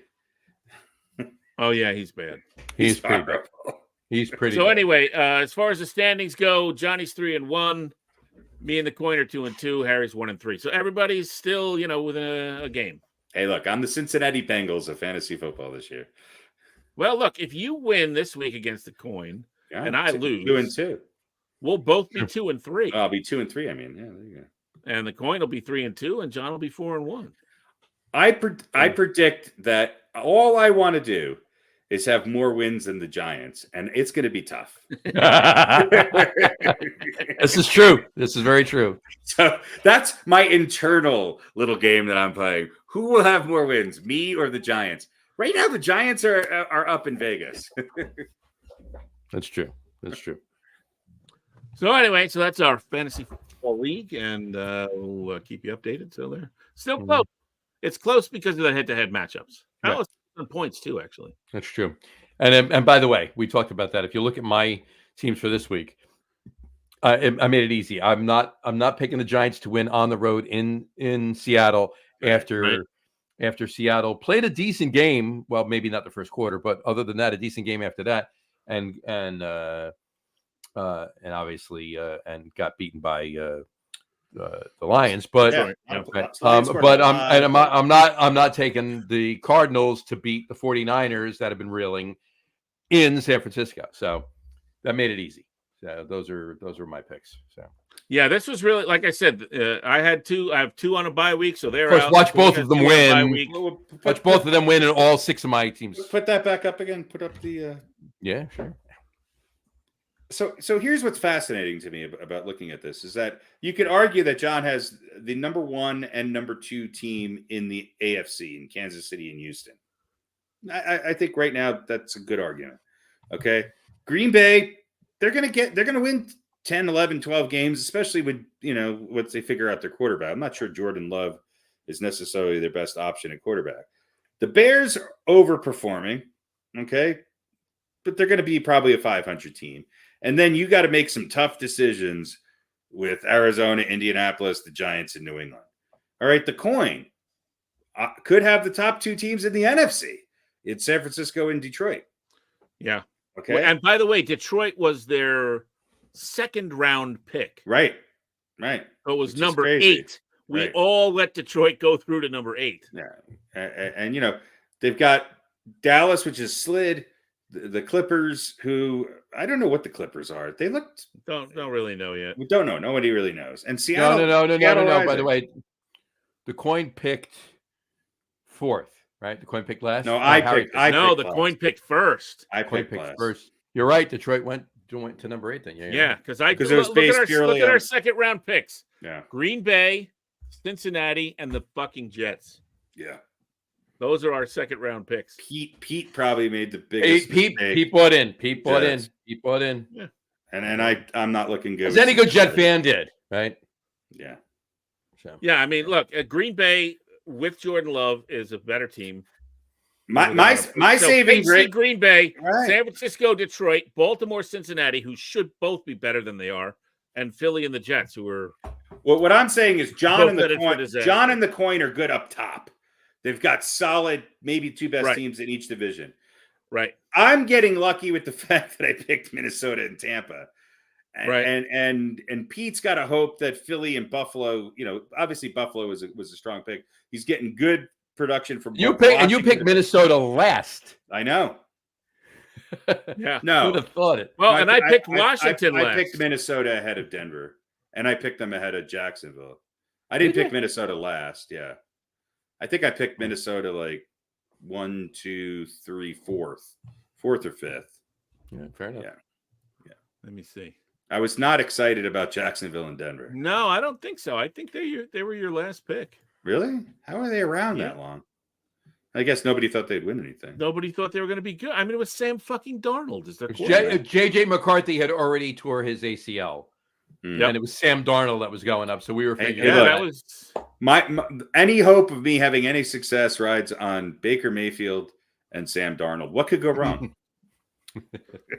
Well, but I think you'd be all right. I think Baltimore and Cincinnati would be all right. I'm again 4 to 5 wins is what I'm projecting for me. Now I might stay close in the points, but 4 to 5 wins is what I'm projecting.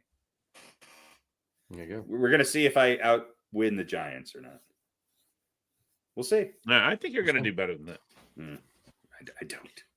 We will see. We will see. We will see. All right. Cool. Do we have a are they We've got an over-under and we've got an are they for real? Wow. Are they for real is football related. What is real? What is real? How do you define real? If you're talking about No what idea. you can feel, what you can smell, what you can We got the taste, whole bet this see, time. then What real happened? is simply electrical signals interpreted by your brain. Pretty sure none of that's real. You're not real. For real, for real, for real. Yeah. Are you for real? For real? For real?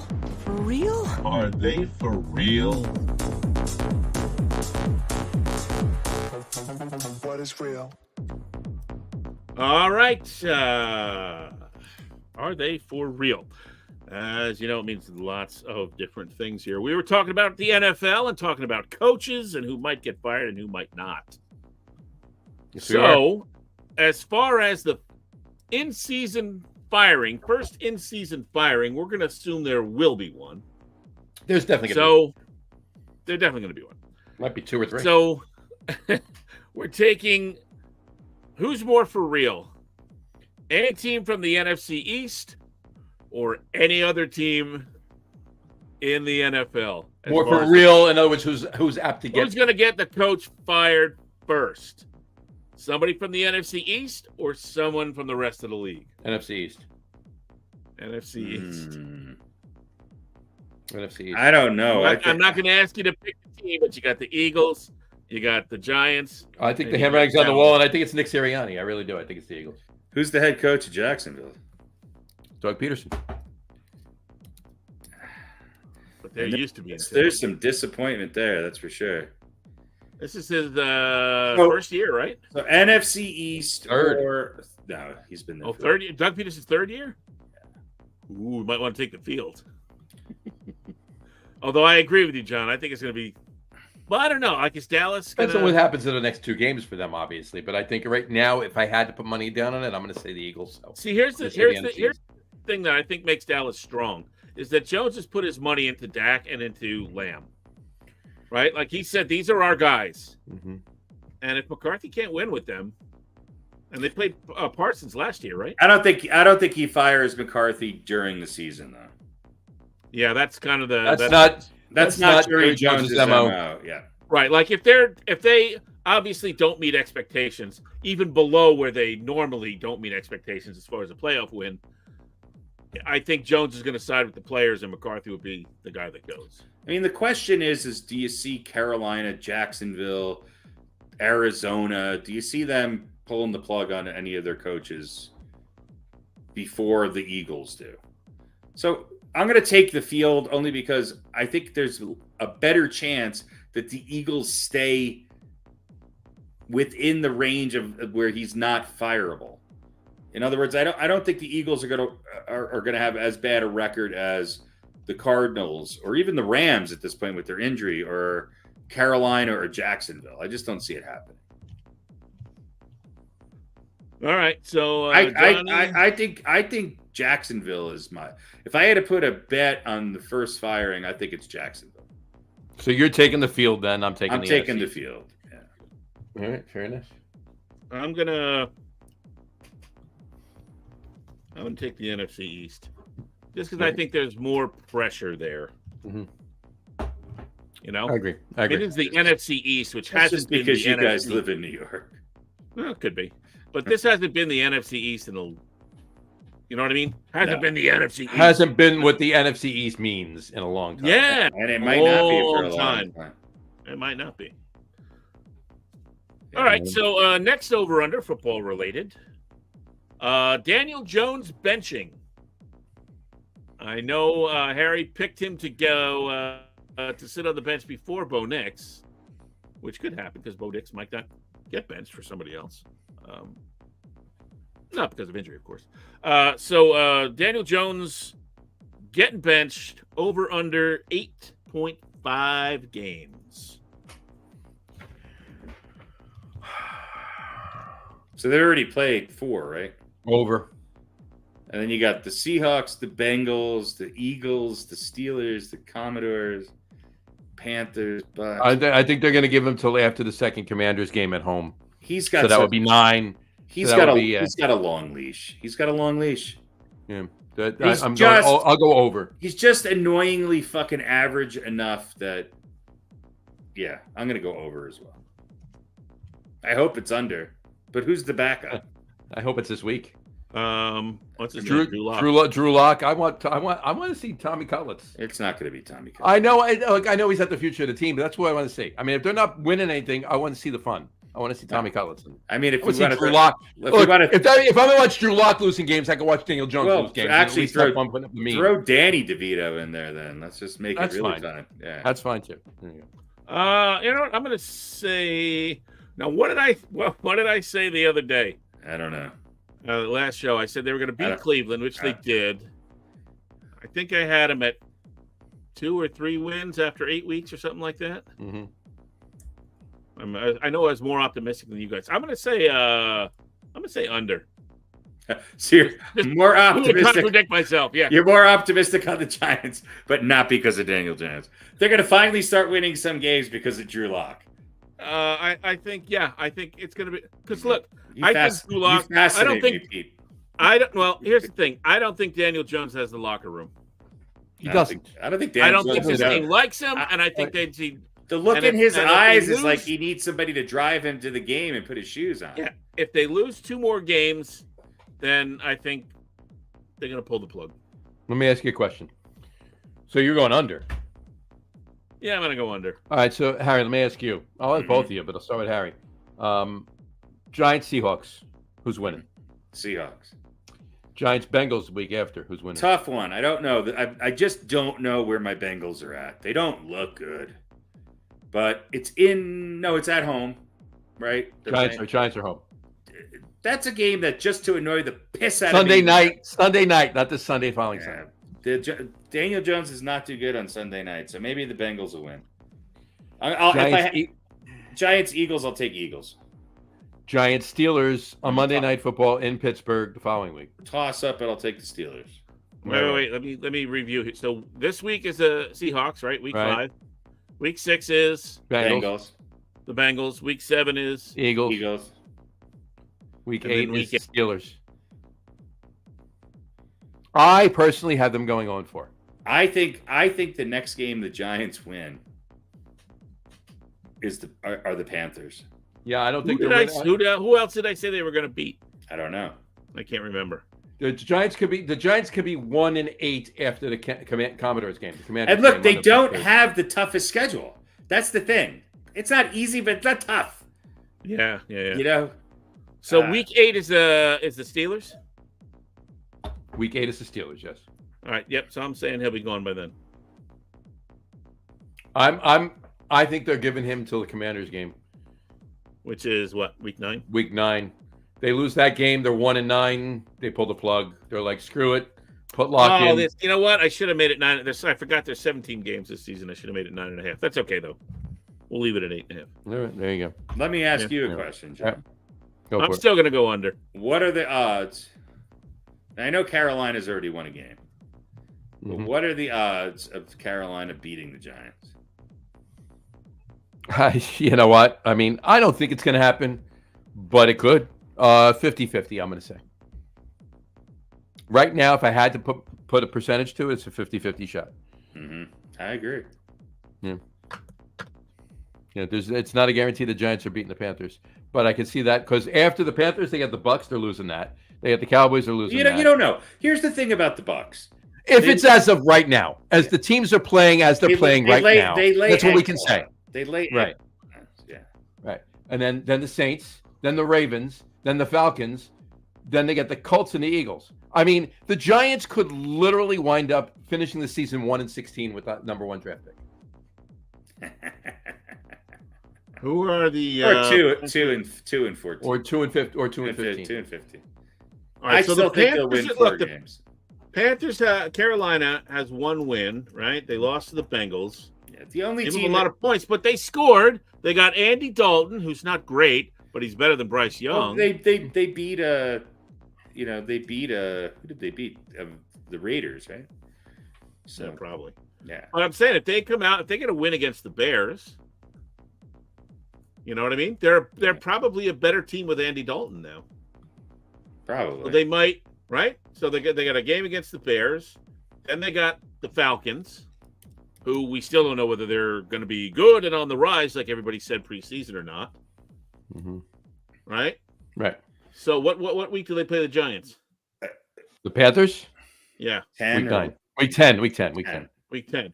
Then they got the Commanders. Well, that's probably a loss, unless the Commanders are not really for real. They just had 4 really good games, but I tend to think they're a little bit more real than that. Mm-hmm. And then they got the Broncos, which might be a winnable game. So they could be, an over or right around 500 team and not 1-8. Well, I'm just saying they could be a better team with Andy Dalton. By the time you're not the Giants. No, the Panthers. Yeah. Panthers could be, over a game over 500.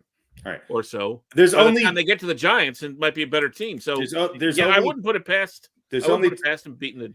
To me, there's only 2 Blue. teams that the Giants are definitively better than, and that's and one is just because of recent injuries. I think Jacksonville and Miami are the 2 worst teams in the NFL right now. Mm-hmm. I think Miami, and I think the Giants and the Panthers are tied for the next pair of worst. Well, teams. but again, this is a different Panthers team. I know. I'm not saying Andy Dalton, but he could come in and have a great 4 or 5 games. That's too. why I'm saying then, I think the Giants are Andy just Dalton, as bad or as good as the Panthers, and the Panthers are ahead of them because maybe and look, Andy Dalton's not Andy Dalton's great, but he's 10 years past his prime, and he has a horrible team around him. Yeah. But he could be the lift that could get him a couple of wins. A couple wins.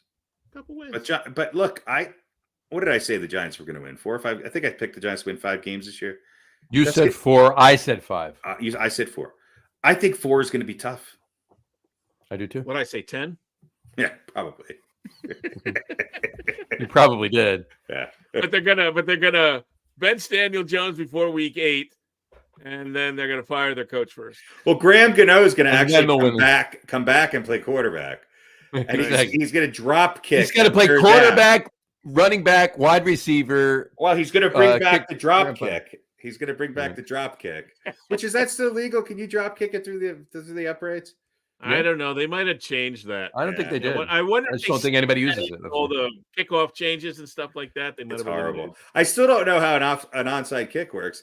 I thought there was a successful one on Monday night, but I was told otherwise. Everybody was confused, including the players and the coaches. I still don't know how it works. There's a drop zone. There's it didn't get into the drop zone, so it was a penalty, and the ball ended up on the fucking 10-yard line, and I mean, that was terrible. Yeah. All right, we got to rethink this. Anyway. All right, now for something not football related. Excellent. One more over under. We got a heavy of over unders. Well, because we've been doing sort of a prediction stuff. Yeah. But I wanted to go back to the old school. Nice. How many pills are in the jar? How many pills are in the bottle? Now let me show you these. Is this your Viagra? This I wish. Yeah. This is potassium. Those are some big boys. These are big pill of potassium. This is Pete's box over under. We got to put that up there. It doesn't even say how much it is, but each one is a lot. So this is, as you can see, a tall bottle compared to the regular kind of pill bottle. Stuff. And This is one a day, and this is a 60-pill bottle. Now, it's got a big label on it, but I can show you. Okay. Yep. So what's the over-under? Good view on that. And the over-under... It's 31.5.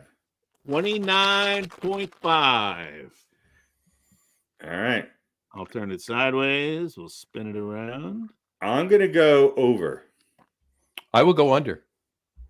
All right. You're not going to count them. No, I have. That's why I have this hanging here. Excellent. So I actually already did count them for once. Nice. Remember the envelope holder? That was a great one. I don't know how many it is. There's been a few of those where I forgot to count. Of course, that's what makes it charming. Or I write the over under down, not the count. So the official count is ding ding ding. Wow. 27, yeah. 27. Deceiving because I think the way in which they were stacked looked like more than half the bottle height. Yeah. So anyway, so this helps me go pee or something. Sure. Well, that's always nice. That seems. And I never have to eat a banana. Seems kind of small to pee in, and then the potassium pills taste. Does it? So you actually put that? Never mind. That kind of like it's like the Mentos in the Coca-Cola. Yeah. Eruption.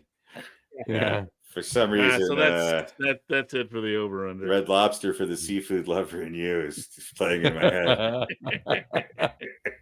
There you go. Let's see. All right. No, are we done with football? Yeah. We're done with everything. All right. I think we're good. No surprises in the WNBA. No. Well, a little bit.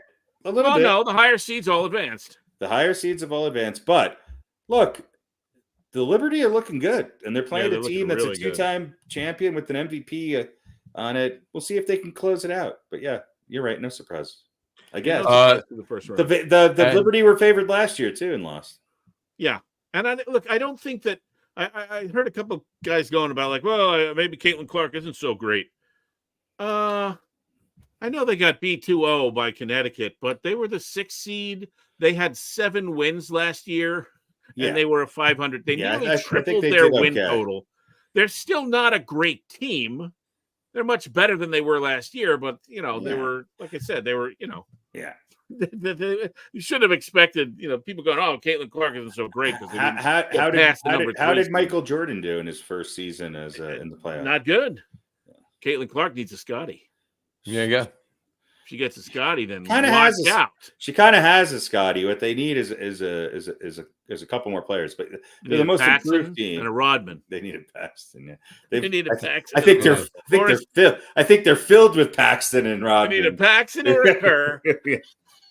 They need a Horace Grant and a Scottie Pippen as well. Yeah, there you go. A Scottie Pippen and a Horace Grant. That'd be nice. That'd be nice. Yeah. On that note, we asked before. Yes, the drop kick is still legal in the NFL, but it's rarely used.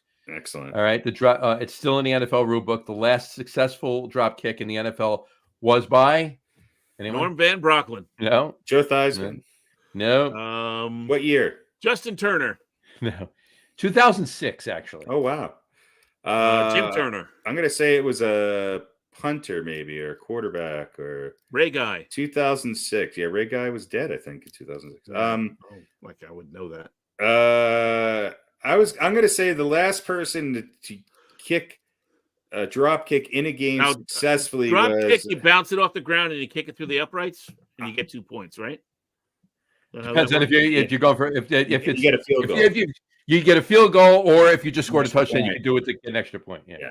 Never 2 points unless you drop kick it through your own end zone. Then the other team gets 2 points. It's 2 points. I'm going to say the last person to do it was probably Roger Staubach. No, 2006. 2006. I don't know. Tell us right now. Tell us. 2006 was a quarterback. Was a quarterback. Okay, don't tell us. Quarterback. What AFC or NFC? AFC.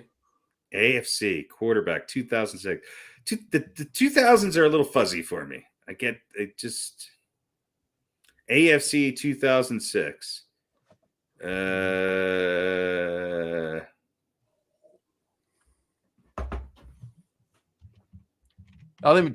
look it. What? Oh, that's Pete looking. Never mind. I'm not looking. Yeah. I'm trying to think of quarterbacks in 2006 that could have kicked the ball. I'll even give you the team. Ooh, I probably won't be able to name the quarterback. Please do. The Chargers. Unless you want to take a guess before I give you the team. No. Like one more again. No. The New England Patriots. Oh wow! So it was Drew Bledsoe. No, Drew Bledsoe was out of there already. No, not Drew Bledsoe. Who was was it Tom Brady? Tom Brady was the quarterback. However, it was not him. So who was the backup? Oh, was it? Was it Jimmy? No, it wasn't Jimmy Garoppolo. No, he wasn't around yet. Not yet. It wasn't one of the weird home Dunkin' Donut pickup receivers, was it? No. Oh, Matt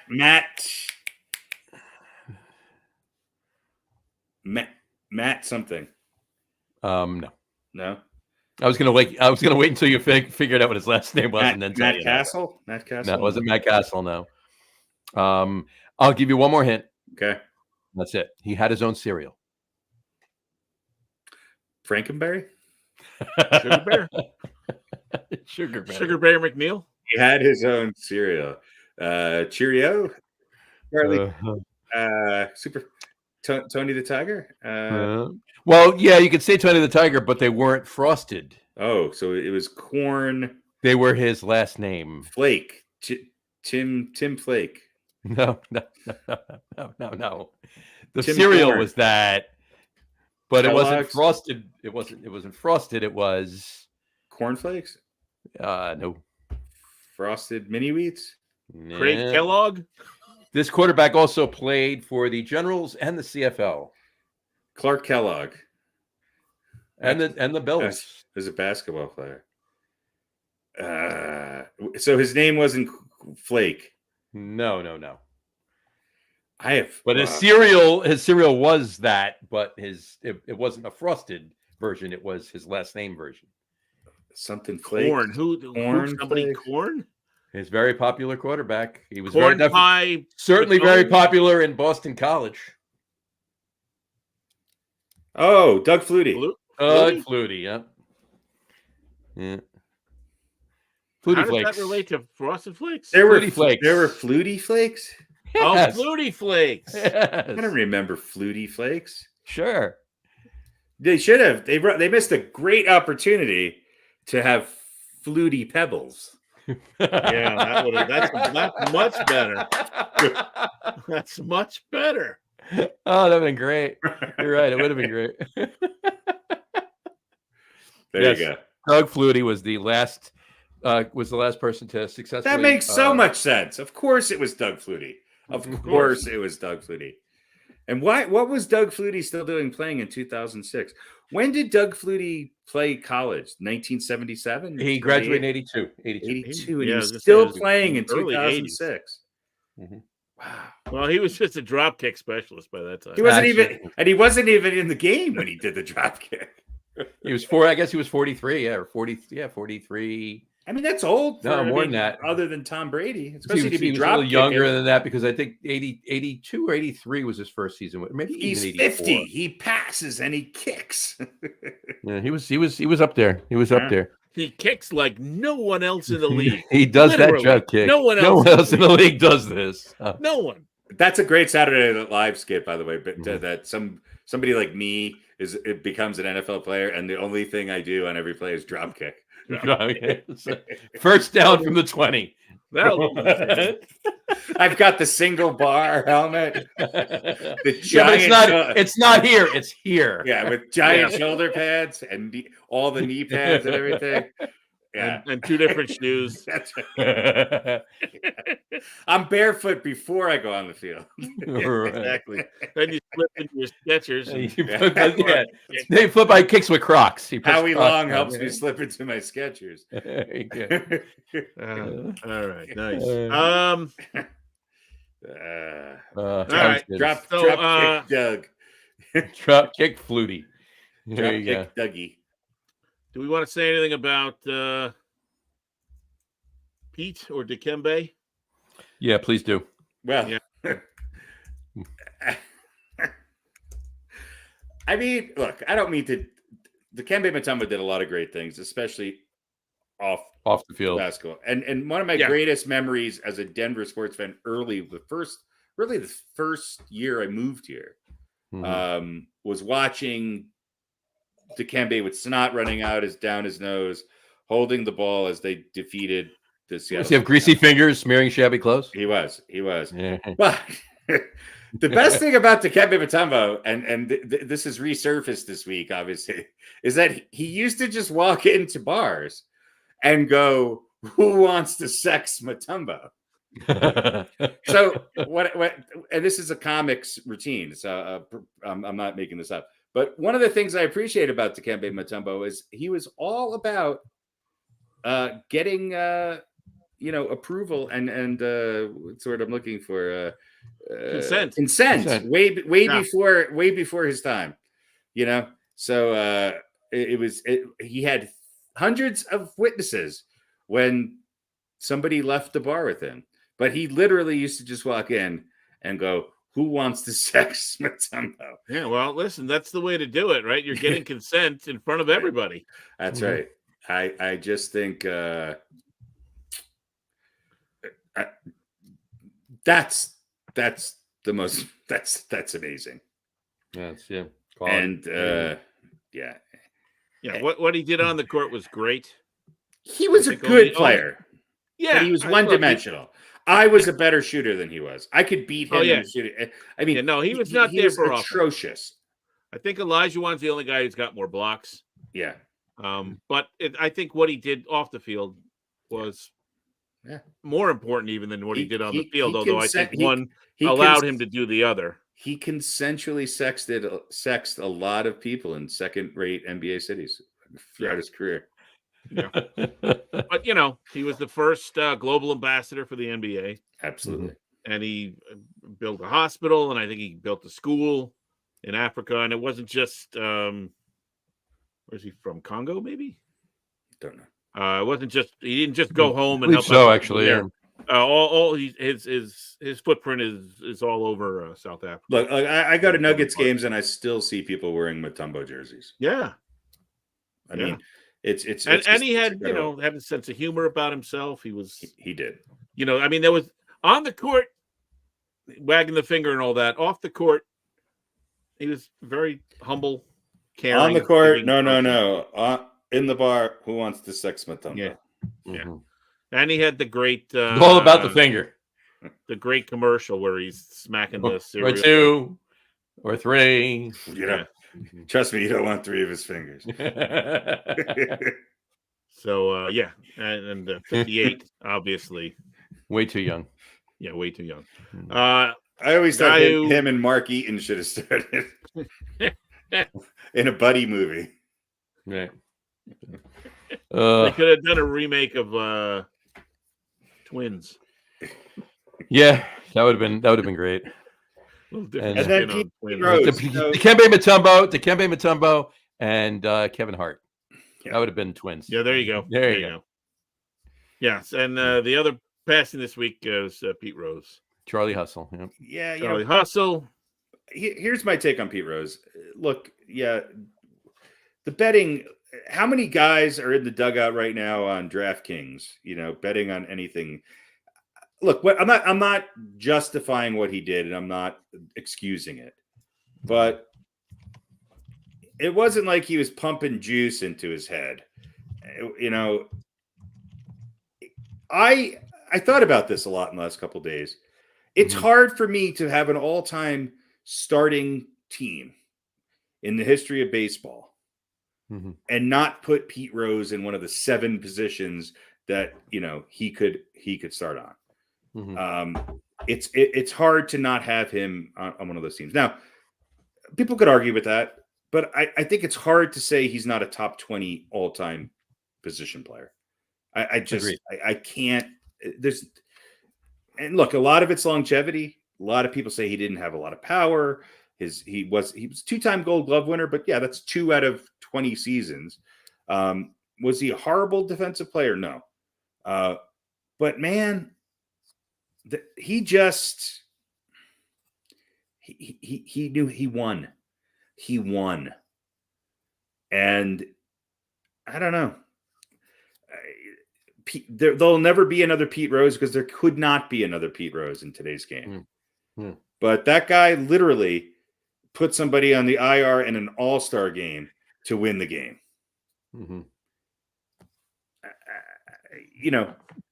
Which is not something that really should be admired. Well, but it's the personification of Pete Rose. It is. Yeah. And don't block the plate then.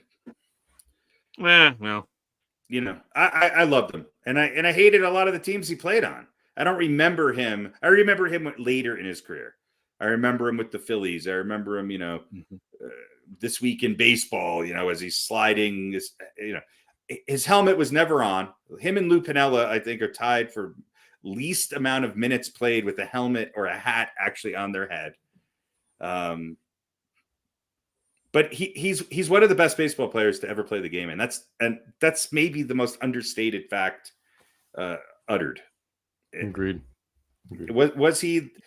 I mean, was he the most charming human being on the planet? No, but I'll tell you what, he was really well loved, especially in places like Cincinnati and Pittsburgh or Philly. He's the hit king. Yeah, all-time hits leader.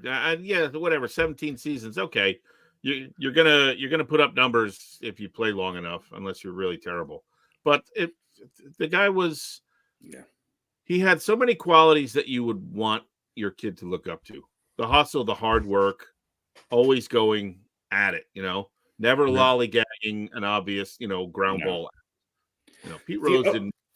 The only guy who I ever watched play, who I think had the ability to take any pitch and direct it into a hole where it's going for a single. The only person two people that I ever saw do it as well as Pete Rose were Rod Carew and Kirby Puckett, maybe Tony Gwynn. He's up there with those guys in that there are very, very few pitchers that are going to consistently get the best of him. And it wasn't, hey, I've got one swing. He just knew how to hit. Right. Yeah. And he did it from both sides of the plate.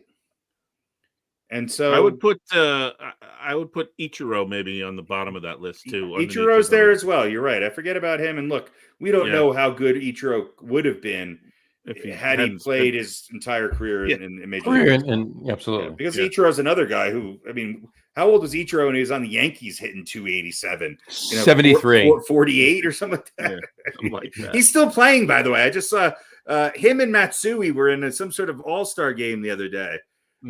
So and the other thing about Pete Rose that when he was on TV more recently and stuff, he was great. He's a great analyst.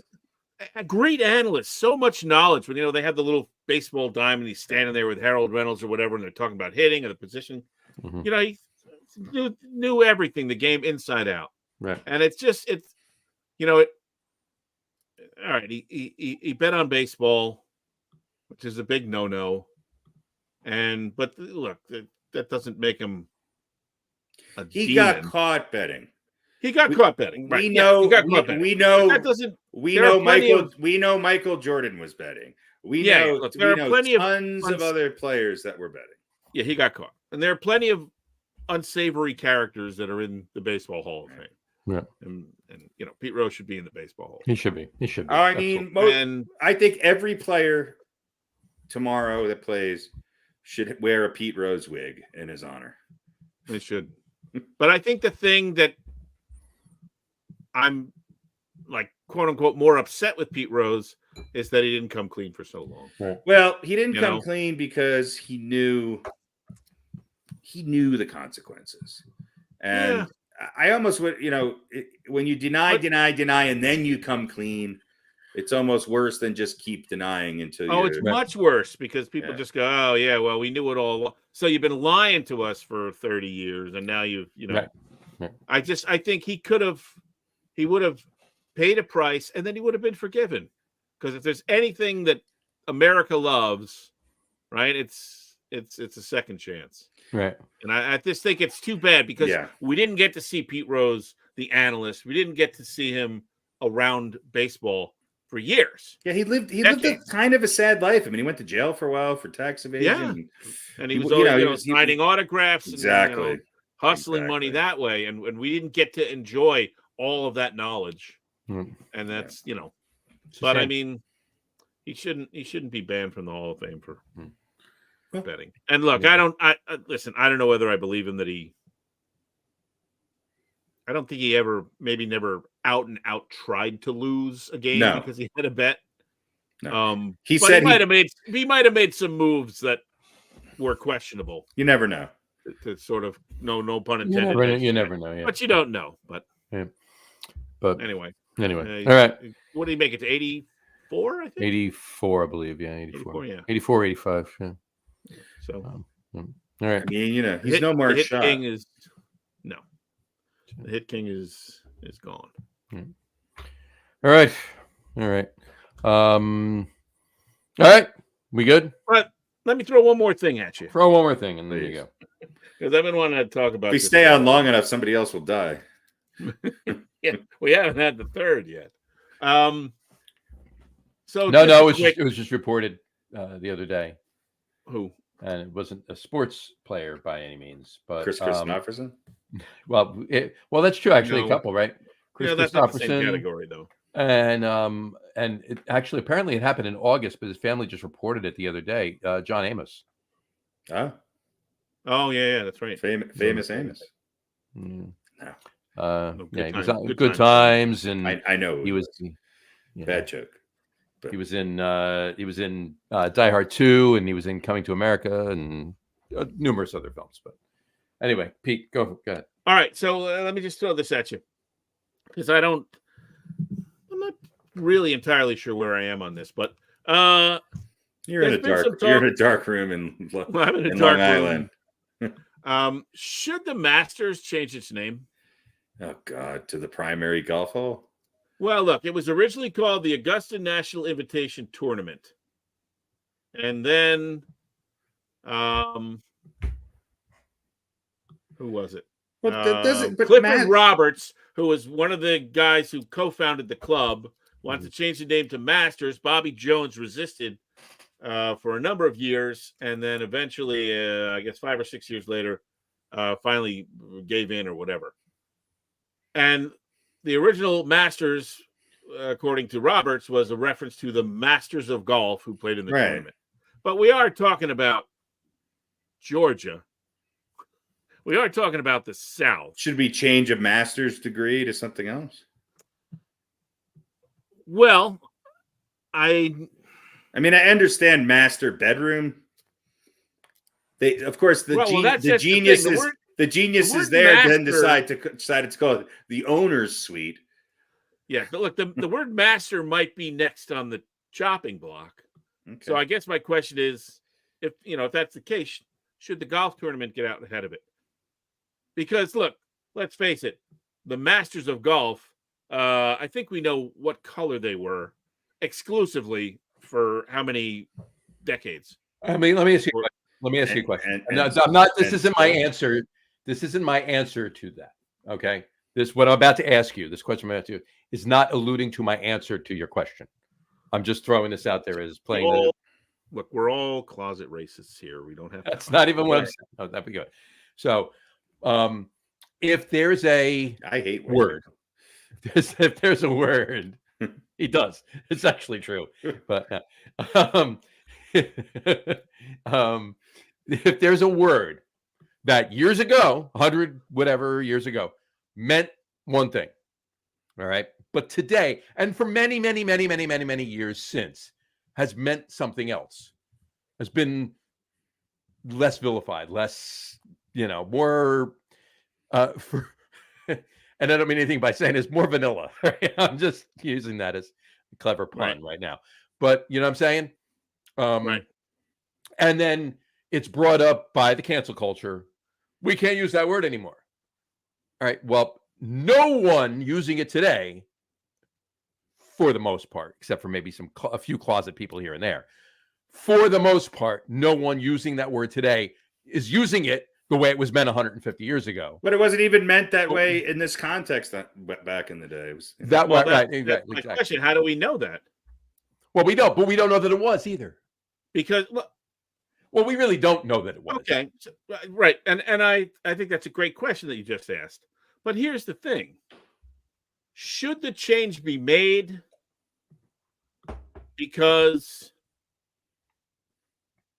I mean, the word master, unless you're talking about a dog. So you're That's a thinking, very- you're thinking one meaning of it. To master something means to excel at it. Right, but my point is, we're all white guys, so we're not offended by the word master. I'm only because it offended by it in certain contexts. Right. Right, but I'm saying master's quarters if this is very different perceived- than master degree or Right. mastering. Right. A master degree, you're a Master master of science. That's your arts, or, master you of know, the master arts, or right. Are you we- got are an we- MA, are- you got an are we- MS. Do we have to degree, My change? point Do we is- have to change masturbating to self No, improvement? that's one word. That's one word. owner. But my point is, we're talking about the 30s here, and it's a reference to the masters of golf who were all white, and because nobody who wasn't white even played on that course, whether it was the Masters tournament or not. But So master's degrees were around in the 1930s, and let's face it, most people who were in college were not only white, but they were men. There wasn't a lot of women getting master's degrees in the same time frame. Well, yeah, but were they getting master's degrees in slave ownership, or were they getting master's degrees in mathematics? Why is the golf? I don't understand the context of golf and slavery. I think it's connected because what you're saying is it was Georgia and the Deep South, right? Okay. That's what you're saying. Yeah, they changed the name to reference the Masters of Golf. Okay. In 1930s Georgia. What was it before that? It was called the Augusta National Invitation Tournament. There's your answer then. That's what we should change it back to. Is that offensive? No. To somebody probably. Augusta's in the South. Some people might have been, had atrocities done in Augusta, but that's where it is. Announcers but Augusta is refer to it as Augusta. So just call it Augusta. That's why I asked the question. Should they change it? And to your point, John, I agree with what you said, but like I said, we're white guys, so we might not be offended by it. So I guess my question is, should we look into something that appears to have a racial, at least undertone, if not overtone to it? As a white man, I don't like people calling things a honky tonk. Let me finish my question. Should we change the name because it offends people? Right. If it indeed offends people. If that is the I'm not talking about us. We're not offended by it because we're white. I could be. You don't know. Well, I mean, in a certain context. But if we find out, which I mean, look, is it really hard to imagine that in 1930s Georgia, the people who ran, they wouldn't let black people on it? Look, I'm offended by golf in general. Well, it's the biggest waste of natural resources on the planet. I guess my question is, at what point does the opinion and desire of those who are offended become important enough that you're going to change something like that? Let me throw this one thing out there as an addendum to my question before. And this isn't encompassing the whole Masters tournament thing. It's kind of encompassing everything, right? Everything that has been brought up by the cancel culture and everything else, right? Right. I'm sure that a number of these things that have been canceled, and I'm not even going to get into them because some things were obviously friggin' ridiculous. They needed to be changed, right? But some are, really, I see where you're going. I see where your point is, but right. My point being, I'm sure there was maybe someone here or there. We don't know. I don't know. Maybe somebody does know. I don't know. Might have been offended by something like that all along the way, so forth and so on. But it's only been the last X amount of years that this whole cancel culture thing has come up. Why wasn't, we were smarter in the 80s and 90s than we were in the 30s. Why wasn't it brought up then? That's my point. If it was that egregious from back then, We were smart enough in the 80s and 90s to know it was egregious from back then. Why did it wait Well- till the 20s now? Well, and for to do anything everybody about who it? finds it offensive, a lot of times the group that we think we're protecting from the offensiveness are not actually offended by it. Mhm. Take some recent look. I think the Redskins was offensive, but you could ask a lot of Native, Americans, and they don't feel that way, and some do, some don't. I don't know if it offends enough people and they want to change it, they change it. So they should just be honest in it and call it Richie Rich White Guy in Summer Vest Hit Ball and Hole Tournament. Mm-hmm. Yeah. And I think, John, the answer to your question is we don't know. They might have been trying to get this changed since then. Might be a small vocal contingent. And I always go back to number two, culture changes. No, you're right. No, it's right. Fine. I mean, whether you like it or not, and I definitely think there are some things that are too woke. I think there are some people that just look for something to be offended by because that they want that to be there. But no, you're right. My point is, someone else's offense shouldn't have to rely on the majority white guy's approval. Right. We shouldn't. We don't get to be the arbiters of what's legitimately offensive and what's not. We can have our opinions about it. Right. But I don't think we should be the ones deciding whether the Masters tournament should be offensive to African Americans. I think they should change it because then the people that come out who are offended by the change, it's a great way of just seeing the scum of the earth rise. Finding so for no other reason than to ferret out the real racists. There you go. Change the name. So change it to the super woke transgender. No. Golf. We don't have to go there. Tournament. No, Well, that would bring out a lot of the story just with change the it Pogo, to the Nancy Pelosi Invitational. Yeah. The thing that I always say, the one story I refer back to, and this is from 10, 15 years ago, 10, 12 years ago, something like that, in a town in North Jersey. I won't even say the name of the town. They Whiteville, New Jersey. No. Hang on. Goombaville. No. Stop. No. Just listen. And this isn't referring to the golf or anything like that. This is something else. All right.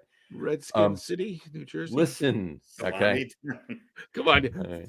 There's a lot of options here. You got to let us get a couple of them out. All right. Fine. Listen. Funky Town. There was a movement in the town by a big group of people. Okay. They wanted to change the name of the mascot of the high school football team. The high school football team is the Chiefs. Okay, they're the Chiefs. All right. Now, they didn't. They do have. I forget what the actual logo was. I honestly think there was a horse involved in the logo. I'm not quite sure. I don't remember that, but. Bottom line is the name of the mascot was the Chiefs for the high school football team. So this group was like canvassing and what's the word I'm looking for? Promoting to change the name because it was offensive, right? It's degrading towards indigenous people and so forth and so on, right? What they took it far too, but what they didn't realize, they didn't do their homework. They just saw the name and went after it. They didn't do their homework. They got the name of the team for the name of the mascot, the Chiefs, from the first head coach of the football team was the chief of police, and they named the mascot or named their team name after him. He was the chief of police. Should definitely be changed then. So is the chief, but that's my point. They weren't calling the logo. Was the logo? It wasn't even. It wasn't. No, it was just. It was a horse. If I'm recalling, it was a horse. I don't exactly remember, but it wasn't a headdress or anything like that. So it wasn't a Native American, obvious Native American logo. No, right. So it's just the name, right? And they were the Chiefs because the head coach, the original head coach for the first several years or whatever of this high school, and back in whenever it was, 60, 70 years ago, whatever, was the chief of police. So they called him the chief. So that's my point. So they didn't even do their research as to what they just said. Oh, chief, boom, hey. Well, but they could be offended that it's I was going to say there's a lot of people that are I'm off more the offended police, that it's but- police based than it is. Yeah, I would be much. No. On that note, They didn't do their. So did they change and it to the look, chefs? they took the eye out. To Yeah. the They took the eye out. Yeah, they And took the eye out. put a Chef Boyardee hat on the horse and Yeah. called it good. Chefs. Their logo with the ravioli. Yeah, the last I heard, they were still the Chiefs. So Okay, well, see, so and Kansas City's All still right. the Chiefs. So final tally here. They should change the name. I say why not? Go ahead. The Chiefs I doesn't couldn't bother care me. less either. Oh, we're talking about The Masters. Anyway, well, this is a good way to end the show. Sure, why not? I think they should just call it the Augusta Invitational, Augusta, whatever, International Invitational. That's the National Invitation Tournament. How about they can even say international because there's international players in it. It's not just 12 guys from Georgia. The Augusta Green Jacket Award. There you go. How about the Greeners? The Greenies. How about whatever they call it? I'll be fine with, as long as everybody's happy. Yeah. Well, that'll never happen. No, it's never going to happen. Well, as long as the people who could potentially be offended are happy, and the people who have no reason to be offended by them changing the name are upset, then I'll be happy. Yeah, that's what'll happen. That's what'll happen. All right. On that note, we're good. Are we still on the air? We're still on the air. So on that note, we will wrap up the show for today. We want to thank everybody for watching. And for those of you just listening to the audio podcast, thank you for listening. Don't forget to visit our website, www.getonwithitpodcast.com. That's getonwithitpodcast.com. And please remember, like us and follow us on all of our social media, Facebook, Twitter, and Instagram. Just search for the Get On With It podcast. And of course, all of our shows are available on YouTube as well on the Logger Room channel. Remember, we go live with a video podcast on Facebook, YouTube, X, and Twitch every other Wednesday night around 7:30 p.m. Eastern Time. And for those of you who just want to listen to the audio podcast, you can do so on our audio host, Spreaker, as well as iHeartRadio, Apple Podcasts, Spotify, Odyssey, Audible, Google Podcasts, Amazon Music Podcast, TuneIn, Podcast Addict, Castbox, Deezer, Podchaser, Rephonic. Pretty much anywhere you can find an audio podcast, you will find the Get On With It sports podcast. And if you haven't done so already, please subscribe to one or more of those feeds, and you will never miss a show. Again, thanks for following along with us. Have a great rest of your week. Have a wonderful weekend. Watch all the sports. Watch the not all of them. The Mets lose game 2 because they're down now 5-3 in the bottom of the 8th. By the way, you can tune into this for the rest of the week and the rest of the month. It's just John watching the Mets pretty much with the microphone on. Mm-hmm. I may just go live tomorrow night and you didn't tell us whose jersey you actually had on today. This is right here. Curtis Granderson? No, it's the number's retired, so it's only one person. Jackie Joyner Kersey. I have no idea. No, he's in the booth with Ron and it's Keith Hernandez. Keith Hernandez. There you go.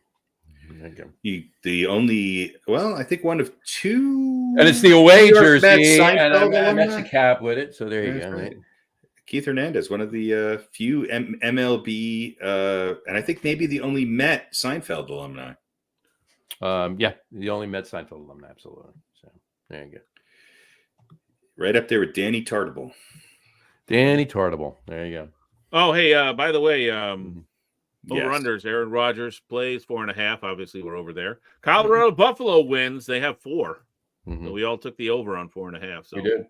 They just need one more win, and we'll be right. All right. We will see you in a couple of weeks, folks, and we'll probably grazing the beginnings of the NHL and the NBA on that next show too. So, grazing is offensive to all horses out there. Horses, there you go, and cattle. There you go. All right. Have a wonderful couple of weeks, folks, and we'll see you then. Take care. Cheers. Bye, everybody.